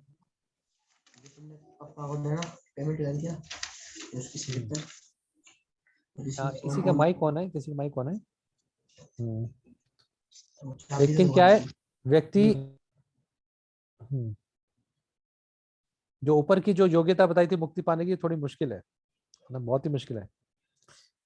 तो लेकिन भगवान क्या कह रहे हैं, आगे जाके बोलते हैं, अगर व्यक्ति यही कर ले, अपने गुस्से से मुक्त हो जाए, इच्छाओं से मुक्त हो जाए, जो आत्म सिद्ध हो गया, आत्म संयम ही है, और वो जो पूर्णता के लिए प्रयास कर रहा है, उसकी मुक्ति जरूर होगी। ठीक है, मुक्ति पाने पे तो जो पुराने श्लोक में लक्षण बताए थे वो होंगे, वो ये करता है जो मुक्त हो जाता है। तो भगवान क्या कह रहे हैं, ये चीजें करो। गुस्से से, अपनी भौतिक इच्छाओं से अपने मन को संयमित करना, हमेशा मुक्ति के लिए प्रयास करने से संयमित होकर उसकी मुक्ति जरूर होगी इन नियर फ्यूचर, भगवान बता रहे हैं। और हमारे प्रभुपाद जी क्या बता रहे हैं, ये दिक्कत है। देखिए ये भगवत गीता का सबसे इंपॉर्टेंट सिद्धांत है। भगवान कहना क्या चाह रहे हैं, एक जो बद्ध जीव की जो आदत है ना, प्रॉपर लिख रहे हैं, फल भोगने की बहुत ही डीप रूटेड है, बहुत ही गहरी है, जड़ी हुई है। यहां तक कि क्या कह रहे हैं, जो बड़े बड़े साधु संत होते हैं ना, ग्रेट सेजेस, इस फल भोगने की इच्छा को मैंने करके दिखाया है, मैंने किया, मुझे मिलना चाहिए, मैंने इतनी सेवा करी है, ये फल भोगने की इच्छा बड़े बड़े साधु संत नहीं छोड़ पाते, है ना। इतनी प्रबल लेकिन डीप रूटेड, घुसी हुई है ना, डीप रूटेड। चाहे और क्या करते हैं, कब नहीं छोड़ पाते, चाहे बहुत बड़े बड़े प्रयास करते हैं तो भी नहीं छूटती उनकी, खूब प्रयास करने के बाद भी नहीं छोड़ती। ये भगवत गीता का सबसे सबसे सेंट्रल पॉइंट है। क्या? ये फल फल भोगने की इच्छा, इसी के भगवान इर्द गिर्द घूम रहे हैं पूरी गीता में। ये फल की इच्छा छोड़ो पहले तो, और फिर बता रहे प्रभुपाद भक्त कैसे कर पाता है। भक्त कैसे कर पाता है? जब भगवान की सेवा में लगा है तो उसको आत्म साक्षात्कार प्राप्त होता है और वो बहुत जल्दी मुक्ति पा लेता है। मुक्ति वहां मान ले गया गोलोक धाम, भक्त मुक्त हो जाता है, 3 गुणों से मुक्त हो जाता है। और जब पूरा ज्ञान उसको प्राप्त होता है साक्षात्कार के द्वारा, तो वो हमेशा समाधि में रहता है। प्रभुपाद उदाहरण देते हैं, एक जो मछली है अपने बच्चों देखकर अपने बच्चों को बड़ा करती है ना। एक जो कछुआ है वो ध्यान लगा के अपने बच्चों को बड़ा करता है। वो जो उसी प्रकार जो कृष्णा भावना व्यक्ति है, चाहे भगवान से अलग है, लेकिन हमेशा अपना भगवान पे ध्यान लगा के अपनी भक्ति को आगे बढ़ाता है, अपने आप को आगे बढ़ाता है। और उसको मुक्ति का मतलब क्या होता है? इस संसार की कोई भी चीज उसको प्रभावित नहीं करती, ये होती है मुक्ति। संसार की चीजों से प्रभावित नहीं होते हम। आप 27 और 28 श्लोक में भगवान क्या कहते हैं? अष्टांग योग के बारे में बात करना शुरू करते हैं एकदम से, है ना, क्योंकि अष्टांग योग से भी मुक्ति प्राप्त होती है। तो अब अष्टांग योगी मुक्ति कैसे प्राप्त करता है ये भगवान बता दिया।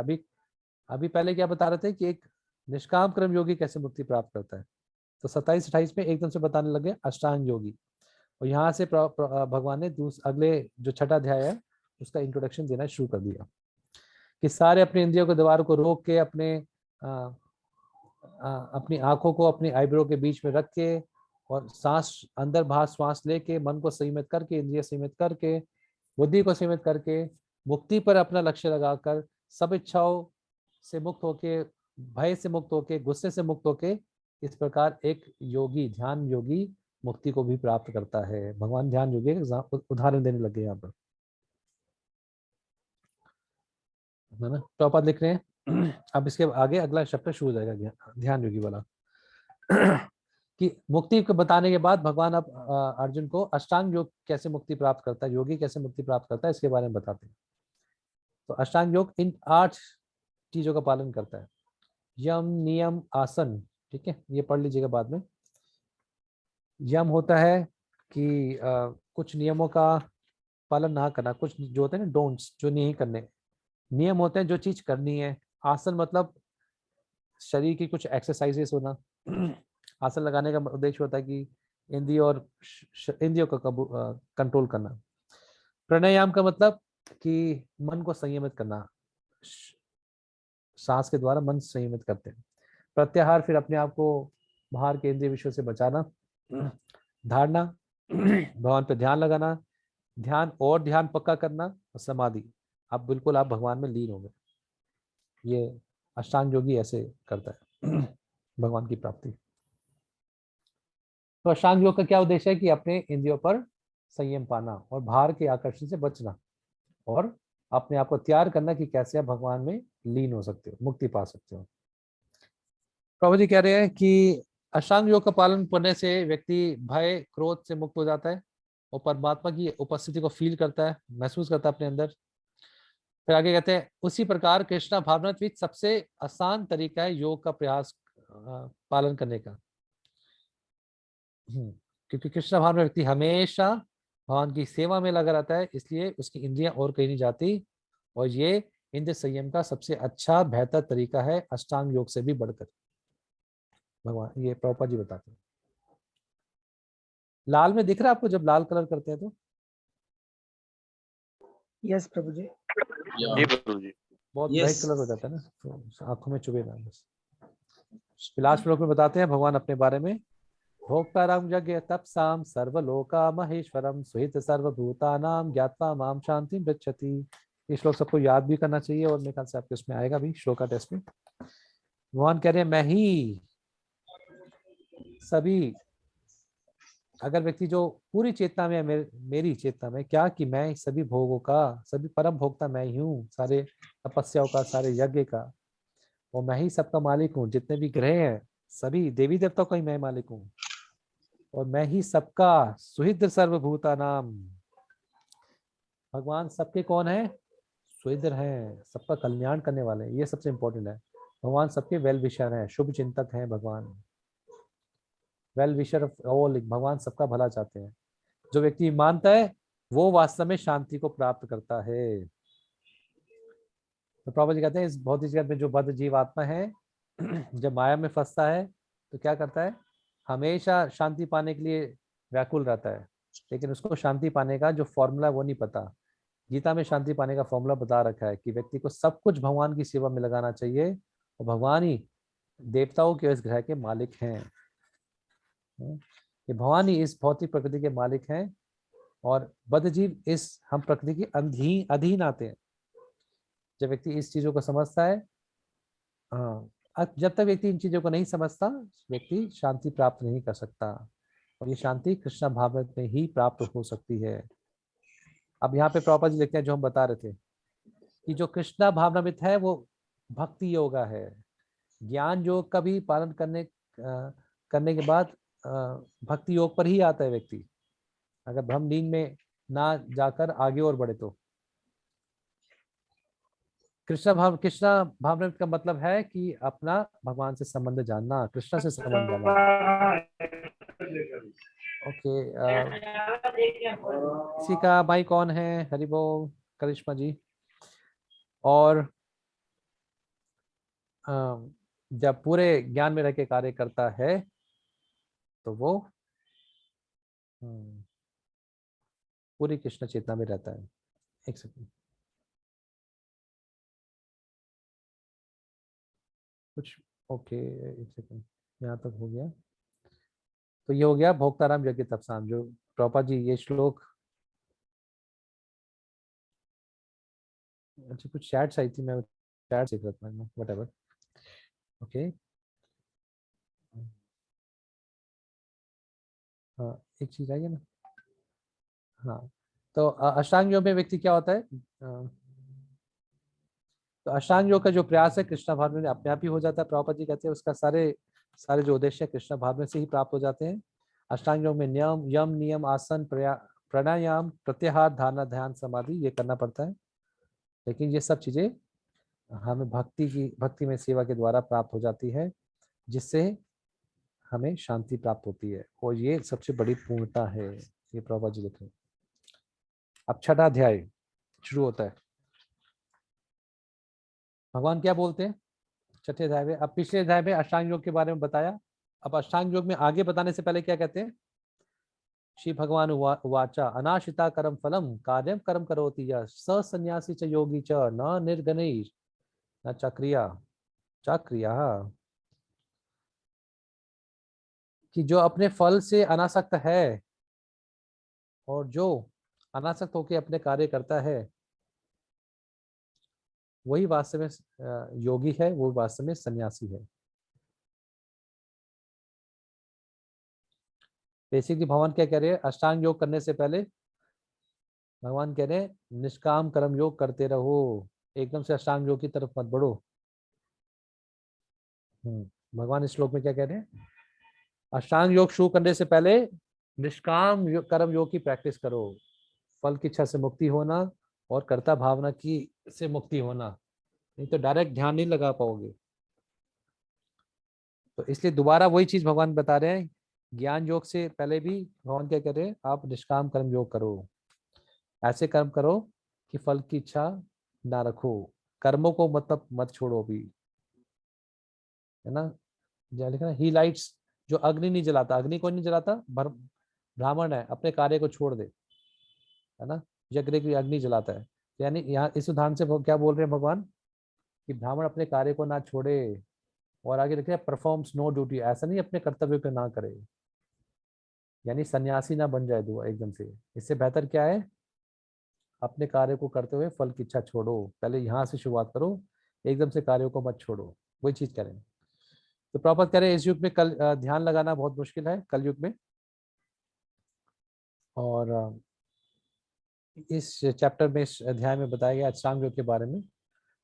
लेकिन भगवान क्या कह रहे हैं, कर्म योग करते रहो। प्रॉपर कर्म योग को क्या कहते हैं, कृष्णा भावनामृत में कार्य करते रहो, ये बता रहे हैं, है ना। आगे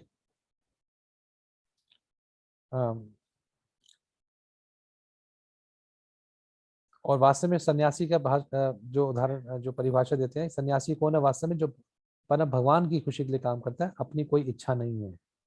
तो इस तरह स्तर पर आने के लिए उसको निष्काम कर्म योग से पहले शुद्ध होना होगा, तब जाके वो यहाँ पे एक अच्छा सन्यासी अष्टांग योगी बन सकता है। ठीक है, ये बताया गया है। हाँ, प्रॉपर क्या लिख रहे हैं, एक कृष्ण भावनामय व्यक्ति जो भक्त है, उसके अंदर अपनी इच्छा की कोई मांग नहीं होती। उसकी सफलता का क्या मापदंड है कि वो हमेशा कृष्ण की खुशी के लिए कार्य करता है, वो वास्तव में पूर्ण सन्यासी है। अगले, यम संन्यासम इति प्राहुर योगम तम विधि पांडवा नहीं असन्यस्त संकल्पो योगी भवति कश्चन। जो आप सन्यास को जानते हो हे अर्जुन, उसको योग ही मानो। क्योंकि कोई व्यक्ति योगी तब तक नहीं बन सकता जब तक वो इंद्रिय तृप्ति की भावना से मुक्त हो। यहाँ पे भगवान क्या कह रहे हैं, जो सन्यास है और कर्मयोग वास्तव में एक ही है, क्योंकि दोनों में इंद्रिय तृप्ति की इच्छा से मुक्त होना पड़ता है। जैसे पहले बताया था पिछले अध्याय में, ज्ञान योग और कर्मयोग भी एक ही है, क्योंकि दोनों का उद्देश्य क्या है, मुक्ति पाना। बेसिकली इन दो श्लोकों में भगवान क्या कह रहे हैं, हे अर्जुन कर्म योग से ही शुरुआत करो, निष्काम कर्म योग से, डायरेक्ट अष्टांग योगी मत बनना। ठीक है, इंद्रिय तृप्ति की इच्छा से विरक्त होके कर्म करते रहो। अब आगे क्या है, आगे प्रभुपाद जी कह रहे हैं, एक कृष्णाभान व्यक्ति के पास कोई अवसर नहीं है कि वो इंद्रियों को भगवान की सेवा के अलावा कहीं लगा सके। वास्तव में कृष्णाभान व्यक्ति वास्तव में एक सन्यासी और योगी है। और ज्ञान पाने का उद्देश्य क्या होता है, और इंद्रियों को संयमित करने का उद्देश्य क्या होता है, कि यहाँ पे एक प्रभुपाद लिख रहे हैं, जो ज्ञान को संयमित, ज्ञान के द्वारा इंद्रिय संयम जो प्राप्त होता है वो कृष्णा भाव में अपने आप प्राप्त हो जाता है। एक स्टोरी बताएंगे इसमें। एक बार हिज नॉलेज गोपाल कृष्ण महाराज से, जब वो ऑफिस में जाते थे, जब करते थे, तो एक बार प्रभुपाद जी क्लास लेते थे, कई सारे सन्यासी बैठे थे। तो और महाराज क्लास में लेट आए, क्योंकि पेप्सी में जॉब करते थे, एडवर्टीजमेंट में जॉब करते थे, उधर न्यूयॉर्क की बात है। तो प्रभुपाद ने देखा कोट पैंट पहन कर आए गोपाल कृष्ण महाराज, जो पीछे जब कर रहे थे, तो कई सारे सन्यासी को क्लास देते थे, सन्यासी आगे बैठे थे। तो प्रभुपाद जी ने कहा कि ही इज अ रियल सन्यासी। सब सन्यासी को बीच में कहा क्यों, क्योंकि ये महाराज अपने उस समय $5,000 समथिंग कुछ कमाते थे, और वो सारा प्रभुपाद जी को दे देते थे। और प्रभुपाद जी महाराज की वाइफ जो एक्यानी माता जी थी, उनका नाम था, उनसे पूछते थे घर का खर्चा कितना है, तो बताती प्रभुपाद जी $500 खर्चा है। तो $4,500 प्रभुपाद जी खुद रखते थे, और $500 घर खर्चे के लिए एक्यानी माता जी को देते थे। तो प्रभुपाद कहते हैं, ऐसा व्यक्ति, ऐसा गृहस्थ जो सिर्फ कृष्ण के लिए जी रहा है, वो वास्तव में सन्यासी ही है। जो भी गृहस्थ भक्त हैं जो कृष्ण के लिए जी रहे हैं, चाहे वो गृहस्थ आश्रम में हो, वो सन्यास ही हैं, सन्यासी हैं। सन्यास भारी वेश नहीं होता, वो तो एक फॉर्मेलिटी है। सन्यास कहाँ से होता है, अंदर से होता है, हृदय से सन्यास लिया जाता है। सन्यासी का हृदय होता है। भारी सन्यास ले और इंद्रियों के विषय से बहुत आसक्त रहे, उसका फायदा नहीं है। ठीक है, आगे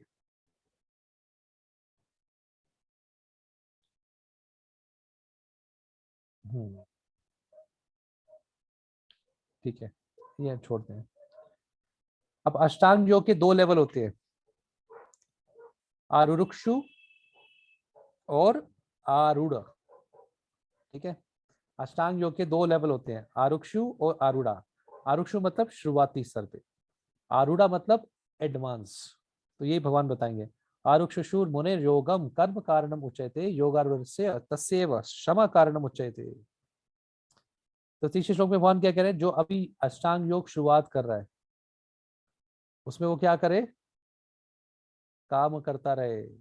लेकिन जब अष्टांग योग में वो जो आगे बढ़ जाए तो कार्य को छोड़ सकता है, कर्तव्य को छोड़ सकता है अपने। अब प्रभुपाद जी योगा की सीढ़ी की बात करते हैं कि योग में आगे बढ़ने का मतलब क्या है। एक प्रकार की सीढ़ी है, और सीढ़ी किसकी, आध्यात्मिक साक्षात्कार प्राप्त करने की। तो योगा की सबसे जो नीचे की सीढ़ी है उससे धीरे धीरे ऊपर उठा जाता है आध्यात्मिक जीवन में आगे बढ़ने के लिए, ठीक है। और अलग अलग सीढ़ियों के अलग अलग जो पहिए हैं उनको अलग अलग नाम दिया जाता है, लेकिन पूरे उसको एक सीढ़ी के रूप में बताया जाता है योग। ये पढ़ लीजिएगा, तात्पर्य बड़ा अच्छा है। तो क्या कह रहे हैं, सीढ़ी के 3 पहलू हैं, कैसे, अलग 3 पार्ट में डिवाइड कर सकते हैं, ज्ञान योग, ध्यान योग और भक्ति योग। बेसिकली ज्ञान योग, इसमें कर्म योग क्यों नहीं लिखा, क्योंकि कर्म योग के द्वारा ही ज्ञान योग में आता है व्यक्ति।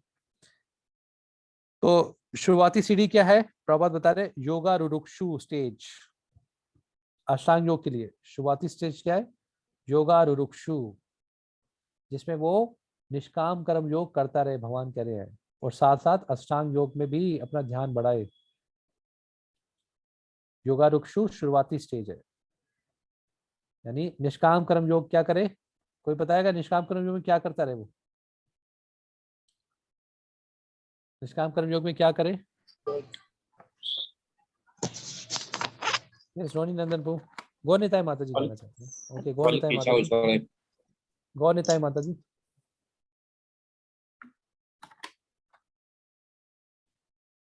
ओके, यस रोनी नंदन। प्रभु जी, निष्काम Okay. कर्म में वो जो भी कार्य करता है तो वो उसकी कोई ख्वाहिश नहीं रखता है, भगवान की इच्छा से, भगवान की खुशी से करता है। हाँ, ख्वाहिश नहीं करता और कर्ता भावना से भी मुक्त होता है, अपने आप को शरीर मानने से भी मुक्त होता है धीरे धीरे, ठीक है। जी ये होता है जी निष्काम जी। कर्म योग। भगवान क्या कह रहे हैं, अष्टांग योग ही एकदम से मत बनो, पहले निष्काम कर्म योग करो, अपने आप को शुद्ध करो, साथ साथ अष्टांग करते रहो, ठीक है। तीसरे श्लोक में ये कह रहे हैं, आगे थोड़ा तात्पर्य पढ़ लीजिएगा। जहां भी प्रभुपाद बता रहे हैं कि हालांकि जो भक्त है, कृष्ण भावनामय व्यक्ति है, वो शुरुआत से ही ध्यान की स्थिति पर है, क्योंकि हमेशा वो कृष्ण के बारे में सोचता है। अब चौथे श्लोक में क्या कह रहे हैं भगवान, कि अब अष्टांग योग में जब आगे बढ़ गया और अपनी सारी इच्छा को छोड़ दिया, वो ना फिर इंद्रिय तृप्ति के लिए कार्य करता है, ना कोई फल की इच्छा के लिए कार्य करता है। जब अष्टांग योगी में आगे बढ़ गया तो जब उसकी सारी इच्छाएं खत्म हो गई, लिखा ना यहाँ पे, सारी इच्छाएं खत्म हो जाती है, भौतिक इच्छाएं, तब वो निष्काम कर्म योग को छोड़ सकता है। अब वो घर को, निष्काम कर्म योग का मतलब क्या है, अपने कर्तव्य को करता रहेगा, फल की इच्छा के, अपनी ख्वाहिश के बिना, क्या कहेंगे, किसी फल की ख्वाहिश के बिना। अब जब वो अष्टांग योग में आगे बढ़ गया, सारी उसकी भौतिक इच्छाएं खत्म हो गई, यानी वो शुद्ध हो गया, तब वो निष्काम कर्म योग छोड़ दे, अब अष्टांग योग की तरफ आगे बढ़े। अब आगे भगवान बताएंगे अष्टांग योग की विधि क्या है, अभी भगवान ने बताया नहीं है, ठीक है। प्रभात कह रहे हैं कि जब कोई भक्त है, भगवान की देवी सेवा में लगा है, वो हमेशा संतुष्ट रहता है, और ना वो इंद्रिय तृप्ति के लिए कार्य करता है। यानी जो अष्टांग योगी इंद्रिय तृप्ति के कार्य छोड़ता है, वो भक्त भी छोड़ देता है, सेम रिजल्ट उसको प्राप्त हो जाता है, ठीक है। पांचवा, अब आप भगवान बताते हैं मन का क्या खेल है इसके अंदर, क्योंकि अष्टांग ध्यान लगाना मतलब मन की बात कर रहे हैं। हर किसी को अपने मन के द्वारा अपना उद्धार करवाना चाहिए, उठाना चाहिए ऊपर, ये नहीं कि अपने को नीचे गिरा दे। मन सबका दोस्त भी है, हमारा बद्ध जीव का, और दुश्मन भी है। ये भगवान मन के बारे में बोलना शुरू कर देते हैं। हर किसी को मन के द्वारा अपने आप को उठाना चाहिए। पापा कहते हैं मन को हमेशा ट्रेनिंग देनी चाहिए कि कैसे इस भौतिक संसार से निकल जाए। तो इस यहाँ पे इस संसार में जो आत्मा है, वो ईगो के साथ और मन के साथ मिलकर इस संसार में भोग करना चाहती है, झूठे अहंकार, और जब मन मिल जाता है तो संसार में भोग करना चाहता है। और मन का ये प्रशिक्षण होना चाहिए कि कैसे वो संसार के आकर्षण से दूर रहे और जीवात्मा बच जाए। अपने आप को नीचे नहीं गिराना चाहिए भौतिक आकर्षण से के द्वारा। और प्रभात कह रहे कैसे मन से अपने आप को उठाना चाहिए, हमेशा कृष्ण के बारे में सोचकर, कृष्ण भावनावित में लगा के, कृष्ण की भक्ति में लगा के मन ऊपर उठेगा, नहीं तो नीचे गिर जाएगा। अगले श्लोक में ये बता रहे हैं क्या, कि जिसने मन को जीत लिया है, मन उसका सबसे बड़ा दोस्त है। जिसने अपने मन को नहीं जीता, मन उसका सबसे बड़ा दुश्मन है। यानी अभी हमारा मन हाथ में नहीं है, तो मन हमारा सबसे बड़ा दुश्मन है। जब तक मन हमारा दुश्मन बना रहेगा, काम क्रोध लोभ मोह मत्सर हमारे मन में बने रहेंगे। लेकिन जब मन को आपने जीत लिया, तो फिर मन हमेशा कृष्ण की बातों को मानना चाहता है। लेकिन मन जीतना चाहिए, और मन को जीतने के लिए प्रभात बता रहे हैं कैसे, कि हमेशा भगवान की भक्ति में लगाएं, कृष्ण भावनामृत में लगाएं, भगवान की सेवा में लगाएं, श्रवण कीर्तन में लगाएं। हमेशा कृष्ण के बारे में सोचे अपने मन के द्वारा। सवे मना कृष्ण पदार विंदयो, हाँ, हमेशा मन कृष्ण के बारे में लगाएं। और ये भगवान कह रहे जिसने मन को जीत लिया उसको भगवान प्राप्त हो गए हैं, क्योंकि ऐसे व्यक्ति ने शांति प्राप्त कर ली है। उसके लिए सुख दुख गर्मी सर्दी मान अपमान सब समान हो जाता है। जिसने मन को जीत लिया उसको भगवान प्राप्त हो गए। अष्टांग योग के लिए बता रहे मन का खेल क्या है इसमें। मन को क्या चाहिए, प्रभात कह रहे हैं मन को चाहिए कि कोई इसको ऊंचा व्यक्ति इसको आदेश दे और मन उसको फॉलो करे, अपने आप से आदेश नहीं करवाए। जब इन आदेशों को पालन करता है तो मन अपने आप ही परमात्मा के आदेशों को फॉलो करता है। यानी मन को संयमित करने के लिए कोई व्यक्ति हो हमें जो बताए ये करना है भक्ति में, किसी के संरक्षण में रहे,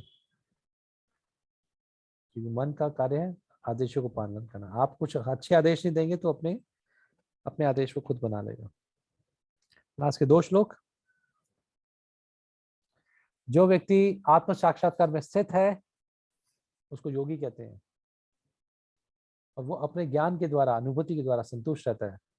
ऐसा व्यक्ति संयमित होता है और भ्रम को प्राप्त करता है, और जब वो भ्रम को प्राप्त कर लेता है उसको अब क्या बता रहे हैं, जब व्यक्ति अष्टांग योग में आगे बढ़ जाता है ना, 7 से 9 श्लोक में क्या बता रहे हैं, अष्टांग योग में जब आगे बढ़ जाता है इसको कहते हैं योगारूढ़।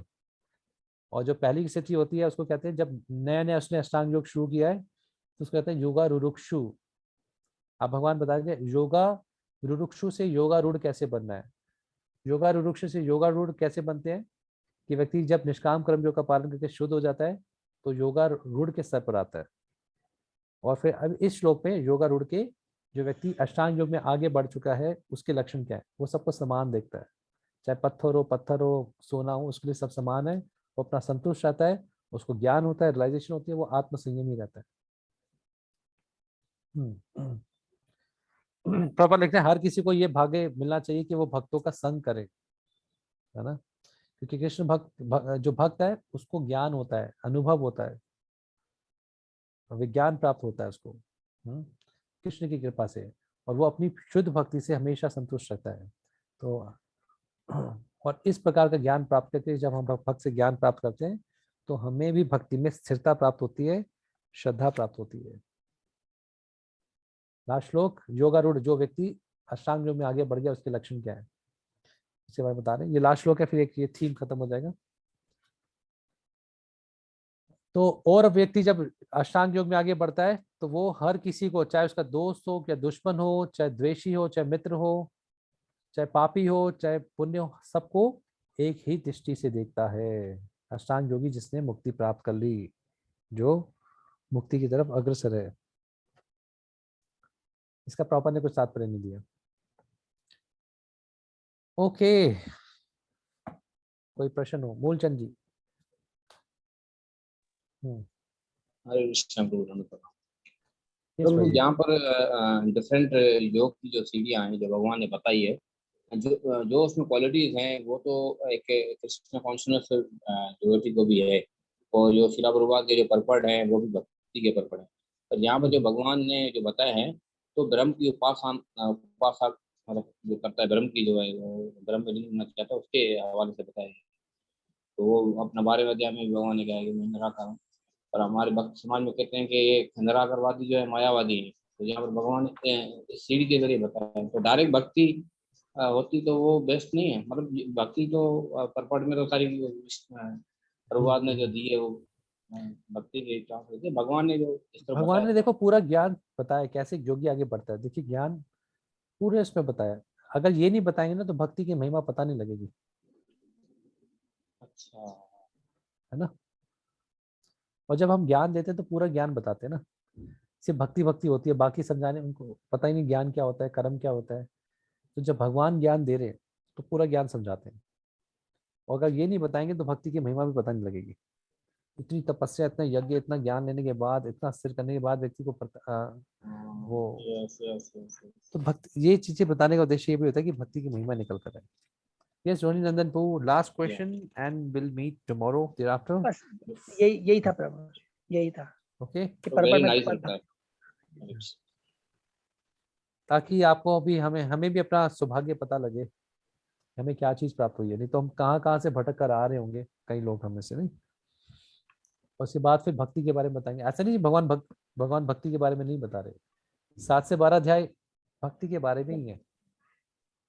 पहले 6 अध्याय कर्म योग के बारे में बताया, लास्ट पे 6 अध्याय ज्ञान योग के बारे में, अब बीच के 6 अध्याय जो भक्ति योग के बारे में।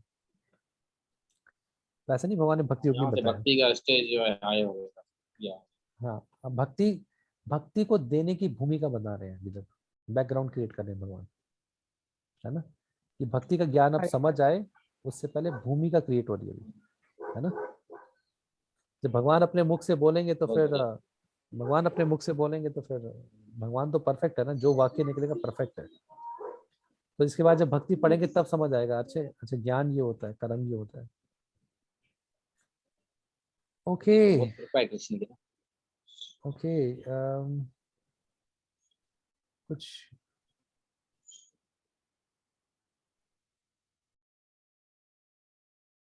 ओके ओके, आवाज नहीं आ रही थी। ऐसा भी था कि आवाज नहीं आ रही, गौर नहीं था माता जी का। बीच में हुआ था कि आवाज नहीं आ रही। प्रभु सिर्फ उनकी तरफ से आवाज हमको नहीं आती, हमारी तरफ क्लियर था प्रभु, आवाज सही एक जा रही। करिश्मा माता जी का और आपकी एक आवाज ना सबके पास ठीक आई थी। उन्होंने बता दिया था कि आपकी आवाज ठीक है, लेकिन उनका जो हमारे पास नहीं मिला था, अपना चेक करें माइक। ओके, 2 माता जी का हुआ था, एक करिश्मा माता जी and okay, anyhow I am sorry. कभी भी आप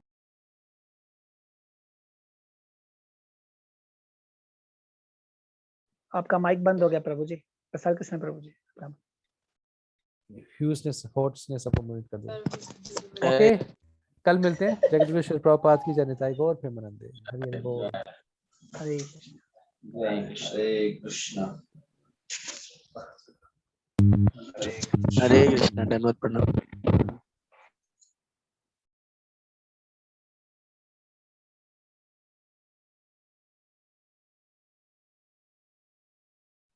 अर्जुन दास प्रभु हरे कृष्णा। हरे कृष्णा प्रभु।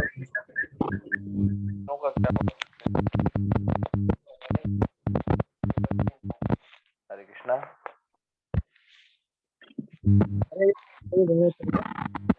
हाँ प्रभु जी, पेपर का क्या